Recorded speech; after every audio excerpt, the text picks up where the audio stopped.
चलिए, तो हमारा जो ये पेपर 1 का सेशन चल रहा है, इस पेपर 1 के सेशन में हम लोग अभी तक अपने क्लासेस में देख चुके हैं बहुत सारी चीज़ें, जिसके जिसके अंतर्गत हम देखिए, सबसे पहले हम लोग कम्युनिकेशन पढ़े थे ना?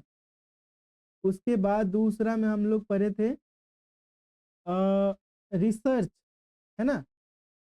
रिसर्च पढ़े थे। तीसरा में हम लोग पढ़े थे, ये आपका हो गया मैथमेटिकल रीजनिंग, मतलब मैथ एंड रीजनिंग। चौथा में हम लोग पढ़े थे क्या?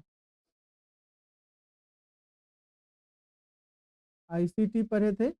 और पांचवा में हम लोग पढ़ लिए डीआई, है ना? तो 5 यूनिट हमारा खत्म हो चुका है। और ये देखो, ये यूनिट काफी जटिल था, इसलिए थोड़ा सा समस्या। एक और ये जटिल यूनिट है, ये भी जो आज हम लोग पढ़ने जा रहे हैं, ये टीचिंग एप्टीट्यूड, ये भी थोड़ा जटिल है, थोड़ा सा लंबा खींच सकता है 4-5 क्लास, ठीक है? लेकिन हम कोशिश करेंगे कि जल्दी खत्म करें। तो टीचिंग एप्टीट्यूड खत्म करेंगे, इसके बाद हमारा बच जाएगा 7वां नंबर पे, एक बच जाएगा हमारा रीडिंग कंप्रीहेंशन, है ना?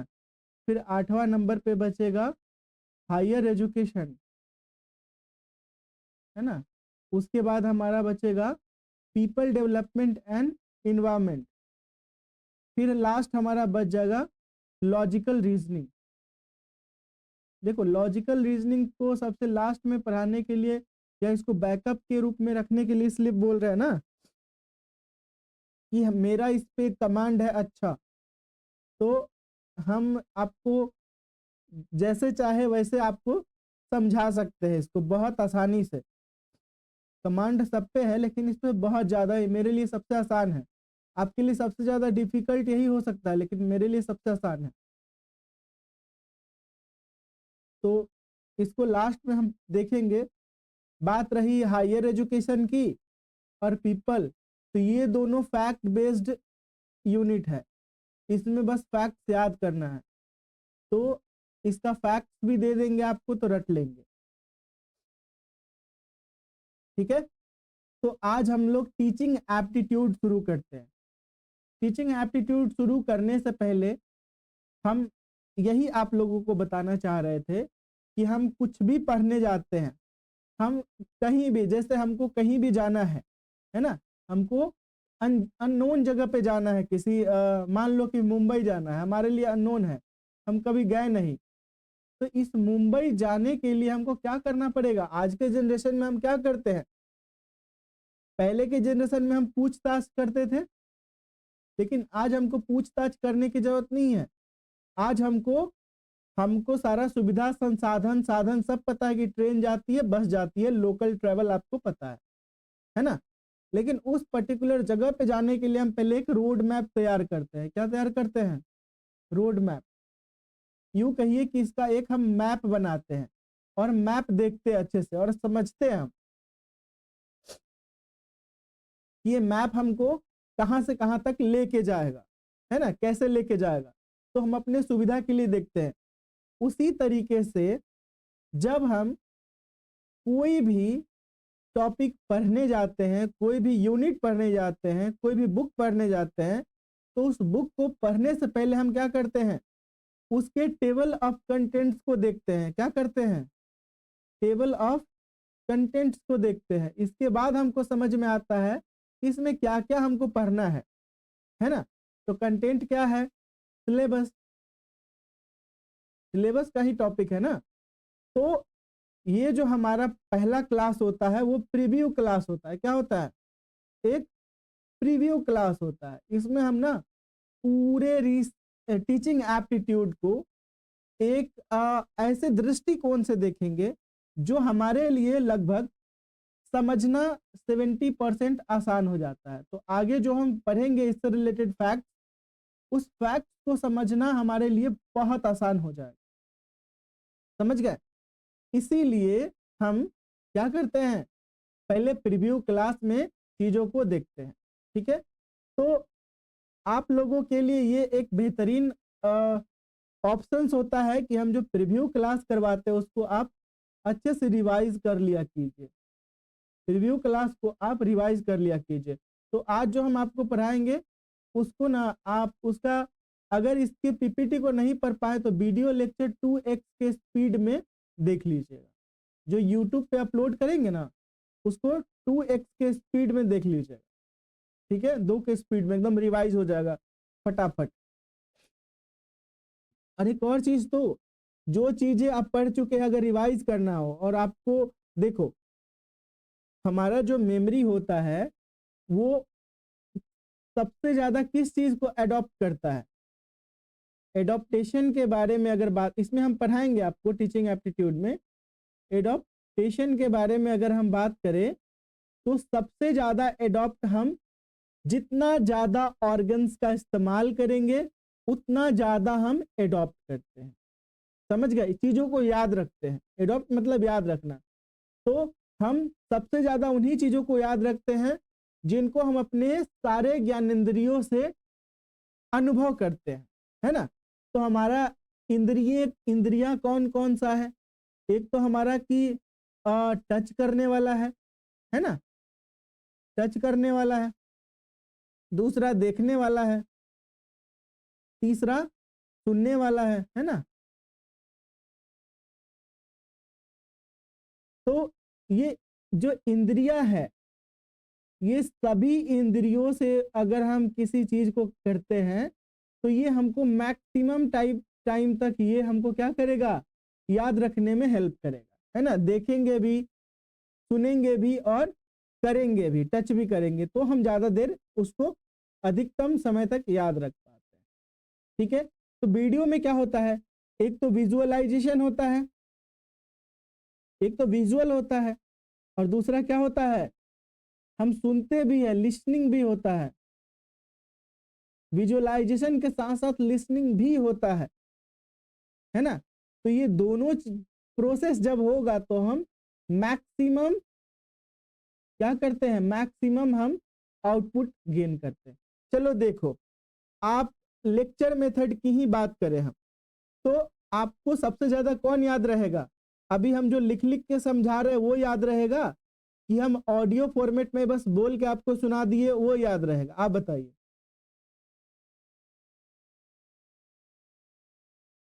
है ना, हाँ, तो आपको देख भी रहे हैं और आप सुन भी रहे हैं तो ये ज्यादा देर तक आपको याद रहेगा। वीडियो मस्त आप लोग 2x के स्पीड में देख के रिवाइज कर लीजिए, ठीक है।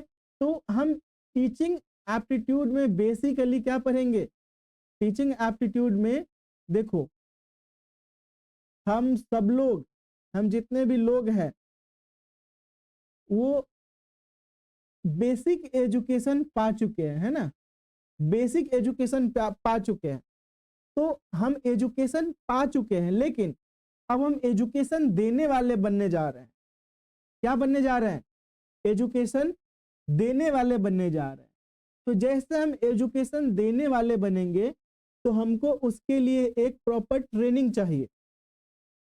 तो आप जब आगे जाएंगे आगे और पीएचडी करेंगे, क्या करेंगे, पीएचडी करेंगे, तो इस पीएचडी के दौरान आप बहुत कुछ सीखेंगे लेकिन पीएचडी करने के बाद आप क्या बनेंगे, प्रोफेसर बनेंगे। तो आप क्या करेंगे, बच्चों को जाके पढ़ाएंगे ही ना। तो बच्चों को जाके कैसे पढ़ाएंगे, कुछ कुछ चीजें आपको, बेसिक चीजें तो पता होना चाहिए ना कि बच्चों का जो मानसिकता होता है वो कैसा हो सकता है, टीचिंग के लिए कौन कौन से टूल्स का इस्तेमाल किया जाता है ये आपको पता होना चाहिए, है ना।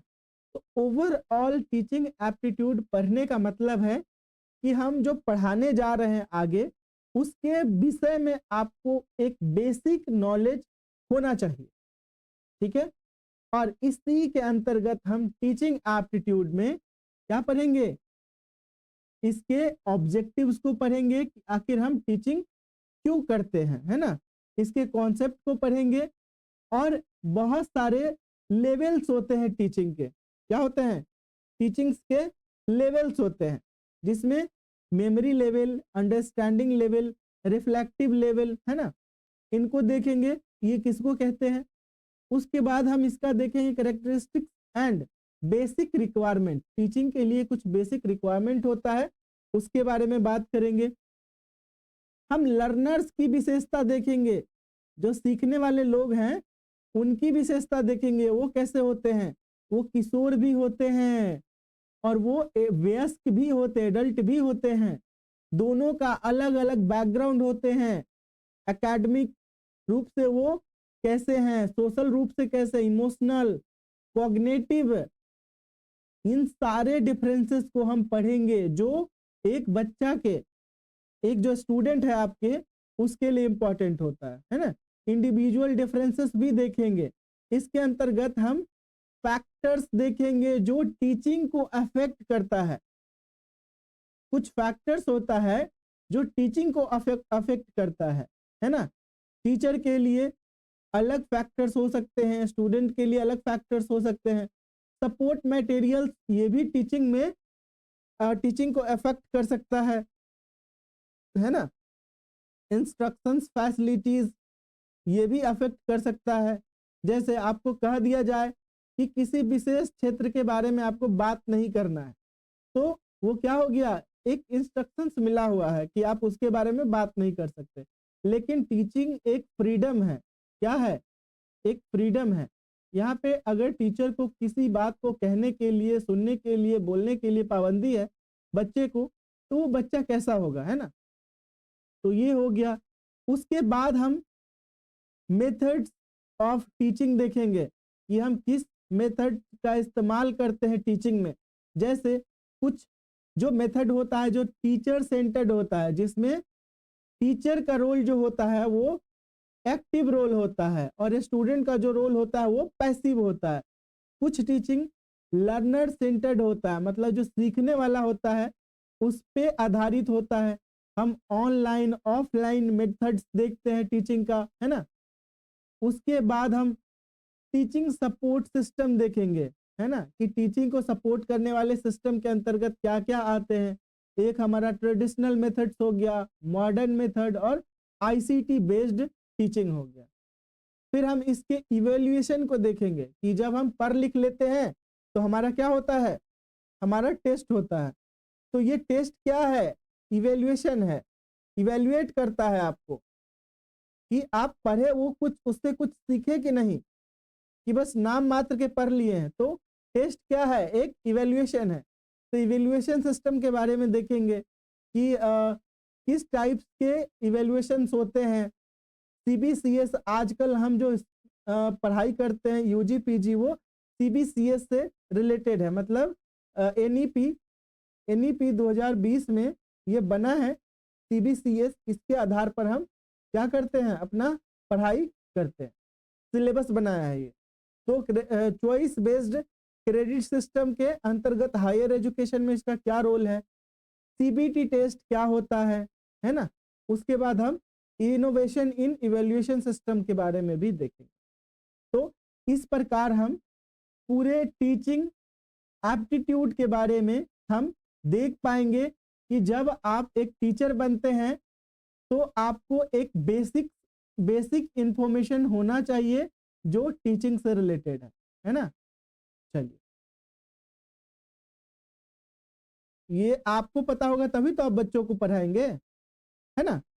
तो इस टीचिंग एप्टीट्यूड से रिलेटेड कुछ जो महापुरुष हुए वो अपनी अपनी व्याख्याएं दिए हैं, कुछ कोट्स दिए हैं, जिसके अंतर्गत हम देखते हैं कि हम ऐसी शिक्षा चाहते हैं जिससे चरित्र का निर्माण हो, मन की शक्ति बढ़े, बुद्धि का विस्तार हो और व्यक्ति अपने पैरों पर खड़ा हो। यही शिक्षा है, ठीक है।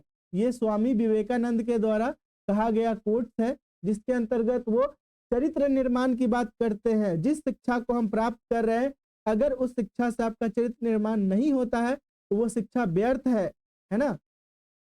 जिस शिक्षा से आपके आंतरिक शक्ति का विकास नहीं हो, मन की शक्ति नहीं बढ़े, वो शिक्षा किस काम का। जो शिक्षा आपको भय पैदा करे वो शिक्षा किस काम का, है ना। आपके बुद्धि में विस्तार होना चाहिए और आप इस शिक्षा के बदौलत अपने पैरों पे खड़ा होना चाहिए। यही स्वामी विवेकानंद के दृष्टिकोण से शिक्षा का परिभाषा है। एपीजे अब्दुल कलाम के अनुसार हम देखते हैं कि शिक्षा एक बहुत ही महान व्यवसाय है जो व्यक्ति के चरित्र, क्षमता और भविष्य को आकार देता है। तो एपीजे अब्दुल कलाम कहते हैं कि शिक्षा एक ऐसी व्यवस्था है जो आपको व्यवसाय भी देगा और एक व्यवसाय के रूप में है जो चरित्र का निर्माण करता है और आपका क्षमता बढ़ाता है और आपके भविष्य को आकार देता है ना। उसके बाद शिक्षा समाज की आत्मा की भांति है जो एक पीढ़ी से दूसरे पीढ़ी तक जाती है ना। ये एक तरह से आत्मा ही है। हम अगर शिक्षित होंगे तो हम अपने बच्चों को अच्छा परवरिश कर पाएंगे, उनको अच्छा एजुकेशन दे पाएंगे, सही गलत के बारे में उनको समझा पाएंगे, है ना। तो शिक्षा जो है हमें बहुत नैतिक ज्ञान देता है। डिपेंड करता है हमारे ऊपर कि हम नैतिकता की बात सीख पाते हैं कि नहीं। इसी तरीके से हमारे संविधान निर्माता, हमारे अग्रज पूर्वज क्या बोलते हैं, बाबा साहेब भीमराव अंबेडकर ने कहा है, शिक्षा वह शेरनी का दूध है, शिक्षा वह शेरनी का दूध है जो जितना पिएगा वो उतना दहाड़ेगा, है ना। शिक्षा वह शेरनी का दूध है जो जितना पिएगा उतना दहाड़ेगा। ये हमेशा याद रखिएगा कि आप शिक्षित हो जाएंगे ना तो आप किसी के सामने झुक नहीं पाएंगे। आपको झुकाना लोगों के लिए ना बहुत मुश्किल हो जाएगा। शायद आप लोगों को नहीं पता होगा, हम एक बार कहानी आप लोगों को बताया था हम अपने बारे में कि हमको लगता है ना इस एरिया में इकलौता ही होंगे जो हम पीएचडी तक लेवल तक गए हैं। हम अपने आसपास के क्षेत्र में है थोड़ा दूर पे, लेकिन हमारे इस एजुकेशन के वजह से लोग मेरा जो रेस्पेक्ट करते हैं, आप सोच भी नहीं सकते हैं कि गांव में जो मेरे लेवल के आदमी हैं उनको रे तो करके लोग पुकारते हैं अगर बड़े हैं तो। लेकिन हमको चाहे बड़ा हो चाहे छोटा हो, कोई भी रे तो तुम करके नहीं पुकारता है। छोटा का तो खैर इतना हिम्मत नहीं है, बड़े लोग, बुजुर्ग लोग बहुत रिस्पेक्ट से बात करता है। क्यों? उनको पता है कि ये ज्ञानी है। और हमको ज्ञान कहां से मिला? ज्ञान मोबाइल में रील्स देख के नहीं मिला, यूट्यूब देख के नहीं मिला, मूवी देख के नहीं मिला, टाइम पास करके नहीं मिला है, पढ़ के मिला है। तो आप खुद पे काम करिए और खुद को डेवलप कीजिए। इतना डेवलप कर लीजिए, इतना शिक्षित कर लीजिए कि आपको कोई झुका ना पाए। झुकाने से पहले 100 बार सोचे, आपसे बात करने से पहले 100 बार सोचे कि हम इसके सामने अगर गलत बोलेंगे तो ये इसका क्या रिएक्शन होगा, ये सोचना पड़े उसको, है ना। और इतना पैसा कमाओ कि आपसे जितना अमीर कोई नहीं बने, क्योंकि हम सब जानते हैं कि पैसा ही एकलौता चीज है जो आपको इस समाज में, पैसा और एजुकेशन जो आपको इस समाज में रेस्पेक्ट दिला सकता है ना। तो आप एजुकेशन के पीछे पीछे भागिए और पैसा के पीछे भी भागिए, ठीक है। चलिए अब हम आगे इसको पॉइंट बाय पॉइंट आज हम प्रीव्यू करते हैं ना, कि टीचिंग जो है उसके हर एक पॉइंट को हम आज प्रीव्यू करने वाले हैं। तो इस टीचिंग के जो कॉन्सेप्ट है उसके अंतर्गत हम देखते हैं कि टीचिंग एक ऐसी सुव्यवस्थित और उद्देश्यपूर्ण प्रक्रिया है जिसमें छात्र को ज्ञान, कौशल, मूल्यों को सीखने में सहायता करता है और इसका उद्देश्य सीखने को सरल, अर्थपूर्ण और प्रभावी बनाना होता है। समझ गए? तो टीचिंग से हमको क्या मिलता है? ज्ञान मिलता है, कौशल मिलता है, हम अपने वैल्यूज को समझते हैं, अपने मोरल वैल्यूज को समझते हैं, हम एथिक्स को समझ पाते हैं, है ना। हम एथिक्स को समझ पाते हैं। देखो, जब आप पढ़ेंगे, एजुकेटेड होंगे, है ना, तो आप किसको पढ़ेंगे? आपके हर पढ़ाई में, हर जगह फिलोसफर्स भरे हुए हैं। कौन भरे हैं? फिलोसफर्स का स्पेलिंग गलत है, फिलोसोफर्स है ना। फिलोसफर्स भरे पड़े हैं, मतलब हम कोई भी बुक पढ़ते हैं वो फिलॉसफी से कनेक्टेड होता है। और ज्ञान का मार्ग क्या है? दर्शन। ज्ञान का मार्ग दर्शन। जो दार्शनिक होते हैं, अनुभवी लोग होते हैं, वो बहुत अच्छी अच्छी बातें सिखा के जाते हैं। जैसे ऊपर में हम ये 3 देखें, क्या है? ये सब दार्शनिक लोग हैं। ये अपनी अपनी शिक्षा के प्रति जो परिभाषा है वो दे के गए हैं, है ना। उनसे हम क्या सीख रहे हैं? हम उनसे नैतिकता सीख रहे हैं, वैल्यू सीख रहे हैं, और जो हम पढ़ने जा रहे हैं उसका मतलब भी सीख रहे हैं, है ना। तो हम इसके कॉन्सेप्ट को देख लिए, अब इसके हम ऑब्जेक्टिव्स को देखते हैं। इसके टीचिंग के ऑब्जेक्टिव्स को देखते हैं कि हम पढ़ाते हैं उसका क्या ऑब्जेक्टिव्स होता है, उद्देश्य क्या होता है। तो सबसे पहला क्या है? नॉलेज देना। हम पढ़ा रहे हैं तो उससे आपको क्या मिल रहा है? फैक्ट्स मिल रहा है, थ्योरीज मिल रहा है, कॉन्सेप्ट मिल रहा है। ये सारे चीज हम आपको क्या कर रहे हैं? सिखा रहे हैं।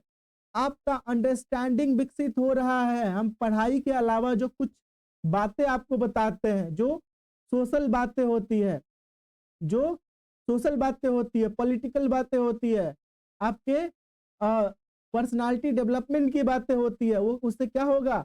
आपका अंडरस्टैंडिंग डेवलप होगा। इससे क्या होगा? आपका अंडरस्टैंडिंग डेवलप होगा। तो आप चीजों, जो भी चीज आपके सामने आएगा उसको आप एक सिस्टमेटिक तरीके से देखने का प्रयास करेंगे, एक पॉजिटिव तरीके से देखने का प्रयास करेंगे, उसके वैल्यू को समझने का प्रयास करेंगे, है ना। तो ये बहुत जरूरी होता है। तो चीजों का अर्थ समझना, उसका कारण, उसके संबंध को समझना, यही है ना एक अंडरस्टैंडिंग लोगों का मतलब। अगर आप अंडरस्टैंडिंग इंसान है, अगर कुछ होता है घटना, तो उसके कारण को भी देखेंगे, उसके संबंध को भी देखेंगे, उसके परिणाम को भी देखेंगे कोई काम करने से पहले। और जो बेवकूफ होगा वो ना कारण देखेगा ना संबंध देखेगा, झट से कोई एक्शन ले लेगा, उसका रिएक्शन झेल लेगा, है ना। एजुकेशन से हम स्किल डेवलपमेंट भी सीखते हैं। क्या सीखते हैं? Skill development. हम लिखने, सोचने और समस्या हल करने जैसी क्षमताएं विकसित करते हैं, है ना। तो कंप्यूटर क्या है? एक एजुकेशन है। तो कंप्यूटर एजुकेशन से आप कंप्यूटर का स्किल डेवलपमेंट किए, है ना, स्किल सीखे। आप सुंदर लिखने का स्किल डेवलप किए। जब आप एजुकेटेड होंगे तभी तो आपके पास टाइपिंग स्किल डेवलप हो गया। क्या कब होगा ये? जब आप एजुकेटेड होंगे, आपको लेटर्स के बारे में पता होगा, है ना। तो एक एजुकेशन आपके स्किल को भी डेवलप करता है, आपके एटीट्यूड, आपके वैल्यूज को एक सही रास्ता दिखाता है। आपका अगर कोई एटीट्यूड है, आपका वैल्यू है, तो अपने वैल्यू को कब समझेंगे आप? चलिए, आपका एटीट्यूड है, आपको पता कैसे होगा कि हम एटीट्यूड हमको कहाँ दिखाना चाहिए, कहाँ नहीं दिखाना चाहिए, है ना। अगर कोई गलत कर रहा है तो उससे आप एटीट्यूड दिखाएंगे ना, कि सही लोगों से आप एटीट्यूड दिखाएंगे। तो आप अपने एटीट्यूड को, अपने वैल्यू को समझते हैं और अपने जो व्यवहार है उसमें सकारात्मकता लाते हैं, नैतिकता सीखते हैं और अपने डिसिप्लिन को डेवलप करते हैं। चलिए, डिसिप्लिन की बात आई तो हम ना एक चीज आपको समझाना चाहते हैं। आप लोग ने एकदम ना दिमाग का ढक्कन खोल के सुन लीजिए, समझ गए? दिमाग का ढक्कन इस तरीके से खोलिए कि जो डिसिप्लिन है ना, डिसिप्लिन, ये हर लोगों के लिए अलग अलग इसका मतलब है। और आप लोग को नहीं शायद पता होगा कि पूरे इस डिसिप्लिन का जो कैलकुलेशन होता है, इसके नंबर्स को जोड़ेंगे तो 100 पूरेगा। जैसे डी का नंबर 4 है और आई का 9 है और एस का 19 है, सी का 3 है, आई का 9 है और पी का आपको 16 है है ना। इसी तरीके से आप सबको जोड़ेंगे ना तो कितना पूरेगा, 100 पूरेगा। तो जो डिसिप्लिन को फॉलो करता है, जो डिसिप्लिन को फॉलो करता है वो 100% सक्सेस पाता है। समझ गए। चलिए हम एक ना आप लोगों को यूनिवर्सल बात बताते हैं। ये डिसिप्लिन सिखाएगा कौन आपको, और डिसिप्लिन कैसे रखना है, क्या करना है इस डिसिप्लिन में, ये आपको कैसे पता चलेगा।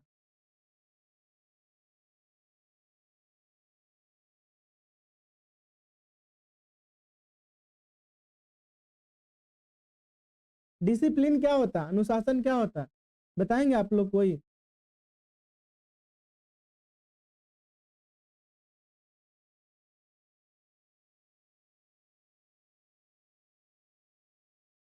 चलिए हम आपको बताते हैं कि ये जो पूरा ब्रह्मांड है, यूनिवर्स है, आप लोग को मेरी आवाज जा रही है। ये जो पूरा यूनिवर्स है, हाँ, ये जो पूरा यूनिवर्स है वो एक डिसिप्लिन से ही चलती है। उसका एक फिक्स डिसिप्लिन है। अगर उसमें कोई छेड़छाड़ करता है उसका परिणाम उसको बहुत गंदा भुगतना पड़ता है। जैसे आप पानी को नहीं रोक सकते हैं, पानी को आप रोक सकते हैं अगर नदी में आप बांध बना दिए, तो आप जो नेचर का डिसिप्लिन है उसको आप तोड़ रहे हैं। क्या कर रहे हैं, उसको नेचर के डिसिप्लिन के अगेंस्ट जा रहे हैं। तो जैसे आप अननेचुरल चीज करेंगे, आप डिसिप्लिन को ब्रेक किए तो क्या होगा, पानी को जब रोकेंगे बाढ़ आएगा, एक तरफ सुखाड़ आएगा, है ना। और बहुत सारे आपको कंसिक्वेंसेस झेलने पड़ेंगे। क्लाइमेट, नेचर के अकॉर्डिंग क्लाइमेट को शुद्ध रखना है, प्योर रखना है। हम बहुत सारे प्लास्टिक और पॉल्यूटेड प्रोडक्ट को बना के इस अर्थ पे वाटर रिसोर्सेस में छोड़ रहे हैं। वो क्या है, वो डिसिप्लिन के अगेंस्ट है। वाटर रिसोर्सेस क्या कहता है, वाटर रिसोर्सेस कहता है कि आप इस नन मतलब पॉल्यूटेड थिंग्स जो घुलनशील नहीं है, घुलने वाला नहीं है, अगर आप उसको पानी में फेंकेंगे तो पानी जहरीला होगा। बहुत ज्यादा अगर फेंके तो वहां पे उसमें एक ऐसा चेंजेस आएगा पानी में जो आपको एक महामारी, आपको एक बहुत बड़ा कंसिक्वेंसेस दे के जाएगा। तो आज क्लाइमेट चेंज का जो असर है आज पूरा दुनिया झेल रहा है। पता होगा आप लोगों को, पता होगा ना। जैसे एक सिंपल सा एग्जांपल बताते हैं। कहीं भी किसी भी जगह पे रहने का एक लिमिटेशंस होता है। अगर आप एक घर में रह रहे हैं तो एक घर में आपको शांति कब फील होगा, देखो आप डिसिप्लिन से इसको जोड़ना। अगर आप घर में रह रहे हैं तो आपको पीसफुल कब फील होगा, जब 2 से 3 लोग रहेंगे, 2 लोग रहेंगे, है ना। लेकिन उस घर में अगर आप 20 लोग रहने लगे तो आपको पीस फील होगा, आप एडजस्ट कर रहे हैं। दिल्ली जैसे छोटे शहर में, मतलब बड़ा शहर है लेकिन वहां का जो पॉपुलेशन है लगभग 1.5-2 करोड़, क्या किसी भी एंगल से वो उस पर्टिकुलर एरिया के लिए सफिशिएंट है, नहीं ना। तो उसका कंसिक्वेंसेस आज दिल्ली के लोग झेल रहे हैं।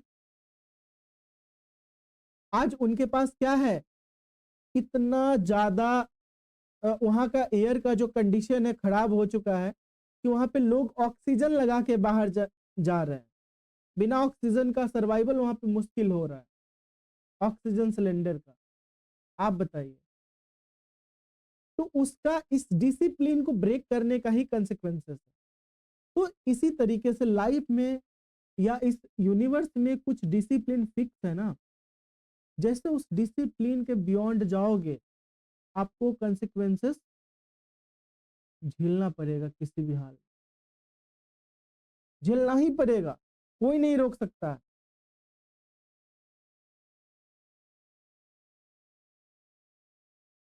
समझ गए?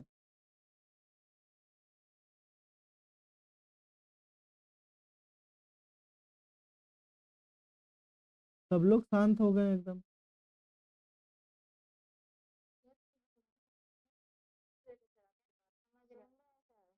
हाँ सुन रहे हैं। देखिए एकदम नहीं, हम बताते हैं लिटरली।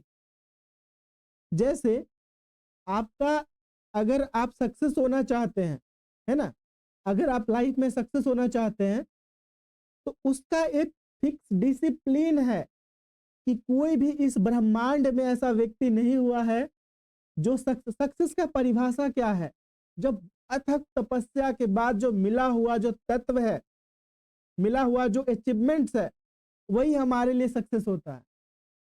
इजिली जो मिल जाता है उसको हम सक्सेस में कंसीडर नहीं करते हैं कभी भी। तो जो सक्सेस है उसके लिए एक फिक्स डिसिप्लिन होता है, और उस डिसिप्लिन को आप अगर ब्रेक कर रहे हो तो आप खत्म आपका कहानी। जैसे एग्जाम्पल में बताते हैं, अगर आपको सक्सेस होना है तो हमेशा बताते हैं कि सक्सेस से क्या है, मतलब सक्सेस होने के लिए क्या करना पड़ेगा, मेहनत। तो हमारे लिए मेहनत क्या है, स्टडी, है ना। और स्टडी क्या है, एक मेडिटेशन। स्टडी क्या है, एक मेडिटेशन। और अगर आप मेडिटेशन नहीं करते हैं तो सक्सेस होंगे क्या? आप कहेंगे कि इस ये जो मेडिटेशन है, हम क्या करते हैं, थोड़ा सा चॉकलेट बिस्कुट खाते हुए मेडिटेशन कर लेते हैं। आप कहेंगे थोड़ा सा कॉल पे बात करते हुए मेडिटेशन कर लेते हैं। आप कहेंगे थोड़ा सा रील्स देखते हुए मेडिटेशन कर लेते हैं। आप कहेंगे थोड़ा सा फैमिली के साथ टाइम स्पेंड करते हुए मेडिटेशन कर लेते हैं। आप कहेंगे थोड़ा सा शादी में एंजॉय करते हुए मेडिटेशन कर लेंगे। तो ये क्या मेडिटेशन है? मेडिटेशन इतना सब कुछ करते हुए होता है क्या? मेडिटेशन जस्ट मेडिटेशन है, एकाग्रता है। क्या है? एकाग्रता। और एकाग्रता तभी होगा जब आप अकेले रहेंगे, अपने से डिस्ट्रैक्शंस को दूर करेंगे। जैसे आप लॉर्ड महावीरा के लॉर्ड बुद्धा के बारे में, भगवान बुद्ध के बारे में जानते होंगे। उनको जब मेडिटेशन करना था, ज्ञान प्राप्त करना था, तो उनके लिए जो भी डिस्ट्रैक्शंस हुआ, उस डिस्ट्रैक्शंस को क्या किए, खत्म किए। सबसे बड़ा डिस्ट्रैक्शंस क्या था? फैमिली। दूसरा सबसे बड़ा डिस्ट्रैक्शन था धन संपत्ति। हाँ, धन संपत्ति, राज्य, इसको भी त्याग दिए। तीसरा सबसे बड़ा डिस्ट्रैक्शन था घनी आबादी, इसको भी त्याग दिए। और कहां पे आए? एक जंगल में, जहां पे उनको कोई डिस्टर्ब करने वाला नहीं था। और फिर अपने एकाग्रता से, अपने ध्यान से उस तत्व, उस ज्ञान की प्राप्त किए जो वो करना चाहते थे। तो ये एक फिक्स ये एक फिक्स डिसिप्लिन है, हमेशा याद रखिए आप। एक फिक्स डिसिप्लिन है। जैसे आप डिसिप्लिन को ब्रेक करेंगे, आप भूल जाइए कि आपको सक्सेस मिलने वाला है। कोई भी काम करने जाइए आप, अगर उसमें डिसिप्लिन जैसे ब्रेक कर रहे हैं आप, आपका कहानी खत्म, आप नहीं कर पाएंगे उसको। तो डिसिप्लिन को हमेशा फॉलो करना है अगर आप सक्सेस होना चाहते हैं तो। ठीक है, जो डिसिप्लिन फॉलो करेगा वो 100% सक्सेस होगा ही होगा। समझ गए? चलिए, तो देखो हम टॉपिक के बियॉन्ड इसलिए चले गए थे कि ये बहुत ज्यादा जरूरी है आपको समझना, अपने डिसिप्लिन को फॉलो करना। मेरा डिसिप्लिन फिक्स है, हम अपने सक्सेस के लिए डिसिप्लिन फिक्स करके रखे हुए हैं कि हम जो 4 घंटा स्टडी करेंगे, इस 4 घंटे के स्टडी में हम एक बार भी फोन टच नहीं करेंगे। No phone, no phone. अगर फोन देखे भी, 1 मिनट, अगर फोन देखे भी no social media, no Instagram, no WhatsApp, no Facebook, कोई भी नो क्या बोलते हैं स्नैपचैट, कुछ भी नहीं। 4 घंटा ओनली स्टडी फिक्स है। अगर हम 4 घंटा पढ़ रहे हैं तो कोई भी डिस्ट्रैक्शंस नहीं होना चाहिए। तो इस डिसिप्लिन को फॉलो कीजिए, तभी जाके आप सक्सेस की ओर जाएंगे। ठीक है, चलिए तो हम ऑब्जेक्टिव्स ऑफ टीचिंग में देखें कि सबसे पहले ऑब्जेक्टिव्स होता है नॉलेज देना, अंडरस्टैंडिंग डेवलप करना, स्किल डेवलपमेंट करना, एटीट्यूड वैल्यूज को समझना। और आपका जब एजुकेटेड होंगे तो आपका बिहेवियर चेंज हो जाएगा। क्या होगा? आपका बिहेवियर चेंज हो जाएगा। जो आप अटर पटर और अपशब्द बोलते थे आप, वो आपको वल्गर लगने लगेगा। क्या लगेगा? वल्गर लगेगा। तो आप वल्गर चीजें नहीं बोलेंगे, आप गाली नहीं बकेंगे, आप लोगों से रिस्पेक्टफुली बात करेंगे क्योंकि आप एजुकेटेड है। तो ये सारे ऑब्जेक्टिव्स होते हैं किसके? टीचिंग के। ठीक है, चलिए तो हम देख लिए। अब हम इसके नेक्स्ट पार्ट्स में चलते हैं जिसमें हम क्या देखते हैं? Level of teaching. क्या देखते हैं? Level of teaching. तो लेवल ऑफ टीचिंग में हम क्या देखते हैं? लेवल ऑफ टीचिंग 3 टाइप्स के होते हैं। कितने लेवल्स होते हैं? 3 लेवल्स होते हैं। सबसे पहला, जब बच्चा छोटा होता है, क्या होता है? जब छोटा बच्चा होता है तो छोटा बच्चा को आपका मैथमेटिक का फॉर्मूला समझ में आएगा क्या? नहीं ना। तो उस छोटा बच्चा को हम क्या करते हैं? कुछ भी रटाते हैं। क्या करते हैं? रटाते हैं। तो हम पहले उसको ABCD रटाते हैं, है ना। फिर हम उसको ककहारा रटाते हैं, 1 2 3 रटाते हैं, है ना। इस तरीके से जो न्यूमेरिकल ज्ञान होता है, नंबर का ज्ञान होता है, बेसिक ज्ञान होता है, वो हम बेसिक चीजें उसको क्या करते हैं? रटाते हैं। तो ये क्या हो गया हमारा? फर्स्ट लेवल हो गया। इसी को मेमोरी लेवल कहते हैं। स्मृति, स्मृति मेमोरी मतलब क्या हुआ? हम मेमोरी में डाल रहे हैं उसको, उसके मेमोरी में डाल रहे हैं, याद करवा रहे हैं, मेमोराइज करवा रहे हैं। तो रटने और याद रखने पर आधारित जो लेवल होता है उसको हम मेमोरी लेवल कहते हैं। दूसरा, इसमें फैक्ट और जो डेफिनेशंस होते हैं, रूल्स होते हैं, उसको हम रटाते हैं। इसको क्या करते हैं?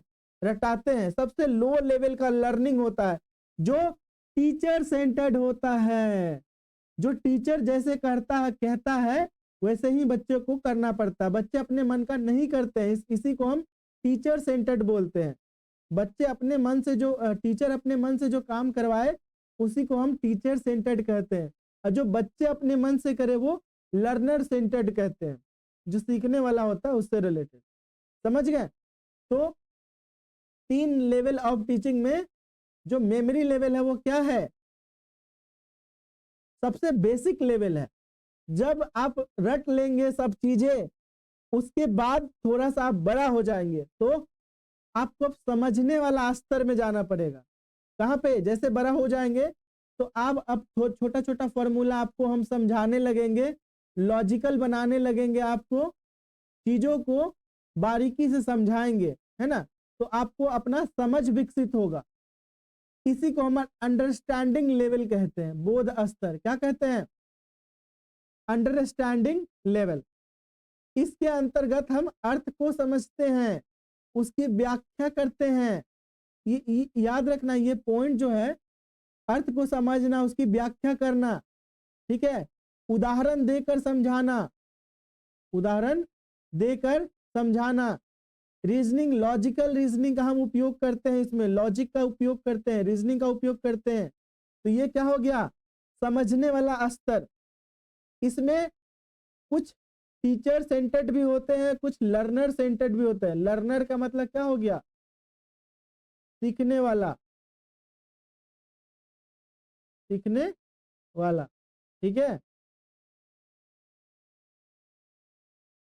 अधिगम कर्ता, इसको हम अधिगम कर्ता भी कहते हैं। अधिगम का मतलब क्या होता है? सीखना, और अधिगम कर्ता का मतलब सीखने वाला, ठीक है। तो हम 2 स्तर देख लिए। जो तीसरा स्तर होता है जिसमें अभी आप लोग हैं, वो टीचिंग का उच्चतम स्तर होता है, जिसको हम रिफ्लेक्टिव लेवल कहते हैं। जो अभी तक हम लोग सीखे हैं उसको, उसका अब रिफ्लेक्शन होगा। क्या होगा? रिफ्लेक्शन होगा। इसके अंतर्गत हम क्रिटिकल थिंकिंग और क्रिएटिविटी शो करते हैं। हम तर्कशील, चिंतनशील बन जाते हैं यहाँ पे क्रिटिकल रिफ्लेक्टिव लेवल में। ये उच्चतम स्तर का सीखना हो गया। जैसे अभी आप लोग हैं, यहाँ पे हम प्रॉब्लम के अकॉर्डिंग सीखते हैं, जो प्रॉब्लम होगा उसके अकॉर्डिंग हम पढ़ेंगे। तो ये प्रॉब्लम सॉल्विंग मेथड्स हो गया। ये जो पूर्ण रूप से लर्नर सेंटर्ड होता है, किसके सेंटर्ड होता है? Learner centred.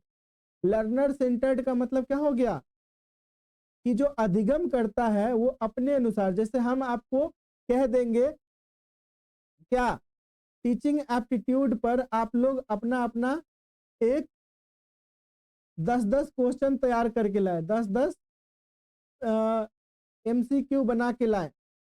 तो आप अपने अनुसार जहां से मिलेगा वहां से बना के लाएंगे। तो किसके सेंटर्ड हो गया? लर्नर सेंटर्ड हो गया, है ना। यहाँ पे टीचर का रोल क्या होता है? सिर्फ इंस्ट्रक्शंस देना।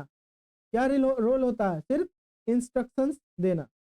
और एक और चौथा लेवल होता है जिसको हम ऑटोनोमस टीचिंग लेवल बोलते हैं। क्या बोलते हैं? Autonomous learning, autonomous level. ठीक है, ऑटोनोमस लर्निंग लेवल में हम क्या होता है ये ऑटोनोमस लर्निंग लेवल क्या है? जिसमें स्वतः सीखते हैं बच्चे। क्या होते हैं? स्वतः सीखते हैं। जैसे जो छोटे बच्चे होते हैं एकदम 1 से 5 साल पहले वाले, है ना, तो वो हमको देख के कॉपी करते हैं। हम छी करते हैं तो भी छी करते हैं, हम हंसते हैं तो भी हंसते हैं, हम रोते हैं तो भी रोते हैं। तो ये ऑटोनोमस, जिससे हम खुद सीखते हैं किसी चीज से, अपने अनुभव से, अपने किसी भी चीज से, इसी को हम क्या बोलते हैं? Autonomous level. ठीक है, तो टीचिंग के लेवल आप लोग समझ गए? समझ गए ना? हाँ, चलिए। उसके बाद हम शिक्षण की विशेषताएं देखेंगे। जो टीचिंग होता है, कैरेक्टरिस्टिक्स ऑफ टीचिंग। टीचिंग की विशेषताएं क्या होती है? विशेषताएं ये होती है कि इससे हमारा जो पर्पस होगा, उद्देश्य होगा, वो स्पष्ट हो जाएगा, है ना। अच्छा, आप लोग बताइए एक बात कि बहुत सारे लोग ऐसे होंगे जिनका पर्पस क्लियर नहीं था कि हम आगे क्या करें, आगे हम क्या करें। लेकिन जैसे वो मेरे कांटेक्ट में आए होंगे और उनको हम बहुत सारी चीजें बताए होंगे, जिसके बाद उनको लगा होगा कि अब हमको यही करना है। मतलब आपका जो पर्पस होगा वो क्लियर हो गया आपके सामने। इसमें से कोई है ऐसा महानुभाव जिनको ऐसा लगा होगा मेरे पास आने के बाद कि हमको यही करना है और कुछ नहीं? अच्छा, चलिए, बहुत बहुत धन्यवाद।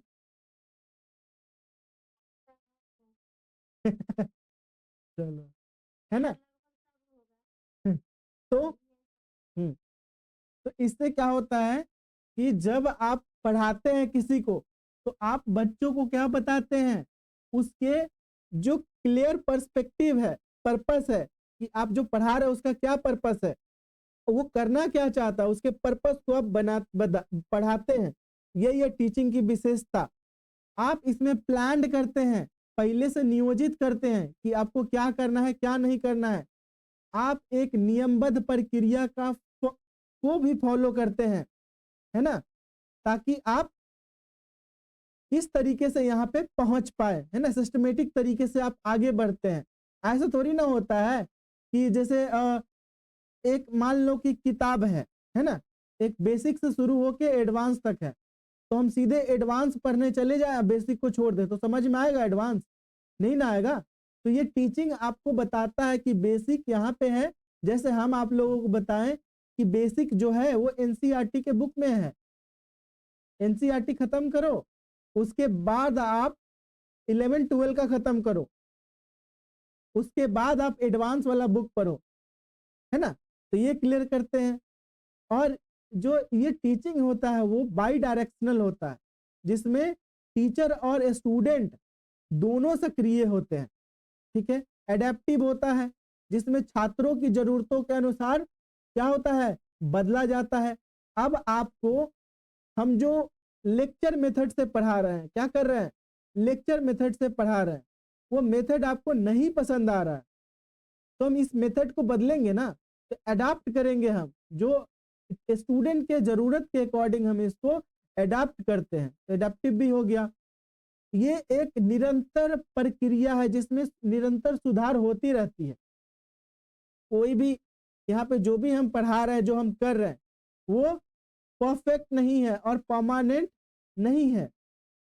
यहाँ पे हमेशा कुछ ना कुछ सुधार की गुंजाइश रहेगी। देखिए, ये एग्जाम में डायरेक्टली क्वेश्चन आता है कि क्या टीचिंग में कभी निरंतर सुधार की गुंजाइश होती है क्या?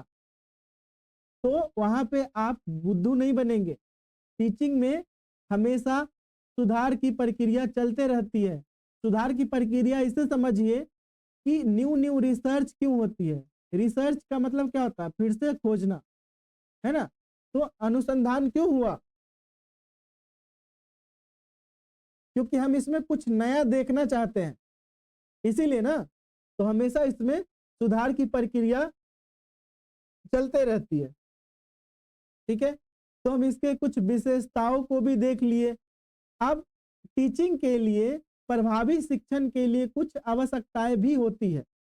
अगर हम टीचिंग करने जा रहे हैं, एक इफेक्टिव टीचिंग, तो उसके लिए कुछ बेसिक रिक्वायरमेंट्स भी होते हैं। जैसे हम आपको कहीं से भी उठ के पढ़ाने नहीं आ जाएंगे, हमको उस पर्टिकुलर सब्जेक्ट के बारे में थोड़ा सा डीप नॉलेज होना चाहिए, तभी आप मेरे पास आके पढ़ेंगे, या कॉलेज में आप बढ़िया से इंटरेक्ट हो पाएंगे मेरे से। अगर मेरे पास कुछ बेसिक इंफॉर्मेशन नहीं है उस सब्जेक्ट से रिलेटेड, तो हम आपको बेहतरीन तरीके से नहीं पढ़ा पाएंगे। तो ये एक बेसिक रिक्वायरमेंट है टीचिंग के लिए, जिसमें एक टीचर को उस सब्जेक्ट का गहन ज्ञान होना चाहिए।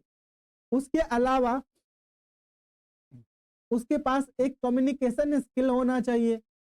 अब हम, मेरे को गहन ज्ञान तो है, मेरे पास नॉलेज बहुत सारा है, लेकिन वो नॉलेज किस काम का, जो हम आपको समझा ही नहीं पा रहे। मेरे पास वो कम्युनिकेशन स्किल ही नहीं है। आप जिस भाषा में समझना चाहते हैं, जिस टोन में समझना चाहते हैं, जिस फ्रीक्वेंसी में समझना चाहते हैं, तो पिच एंड टोन को मेंटेन कैसे रखें, लैंग्वेज को कैसे, तो टीचिंग एप्टीट्यूड में जो हम देख रहे हैं अभी, basic requirement for effective teaching, है ना। इसमें किसी सब्जेक्ट का एक गहन अध्ययन जरूरी है, कम्युनिकेशन स्किल जरूरी है, टीचिंग जो मेथड्स होते हैं, बताए ना यहाँ पे लेक्चर, मॉडर्न और आईसीटी बेस्ड, तो ये मेथड्स जरूरी है। और जो टीचिंग एड्स होते हैं, मटेरियल, सपोर्ट मटेरियल्स होते हैं, वो भी जरूरी होता है। आप अब देख लीजिए, मान लेते हैं आपके पास क्लासरूम है और आपके पास बोर्ड ही नहीं है, तो आप कहाँ पर आएंगे, है ना। तो आपको बोर्ड होना चाहिए, आपके पास चार्ट होना चाहिए, है ना। ये आईसीटी का इस्तेमाल कर रहे हैं तो ये जरूरी है। तो ये सब इंपॉर्टेंट है। ठीक है। उसके बाद हम देखते हैं असेसमेंट स्किल।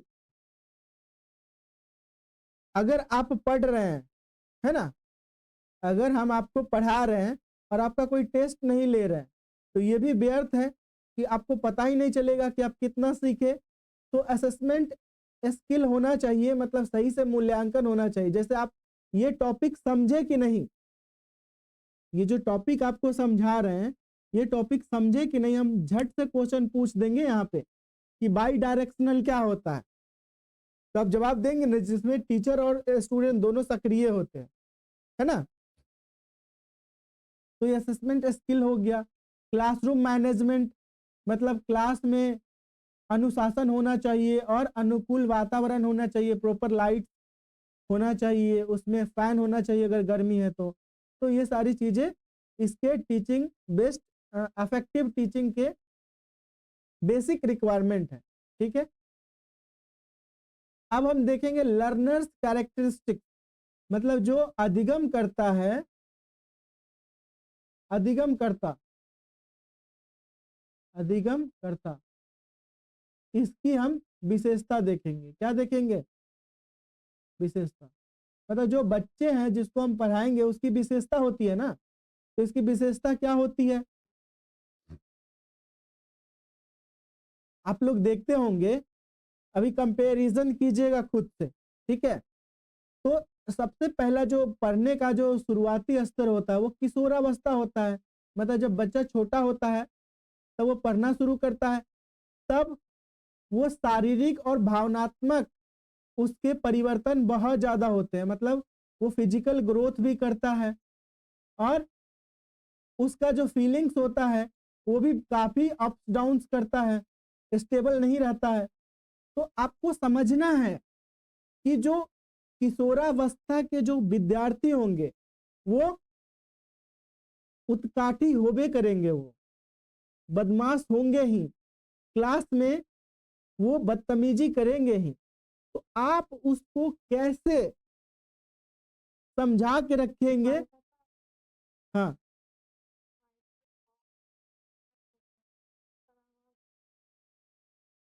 क्या हुआ?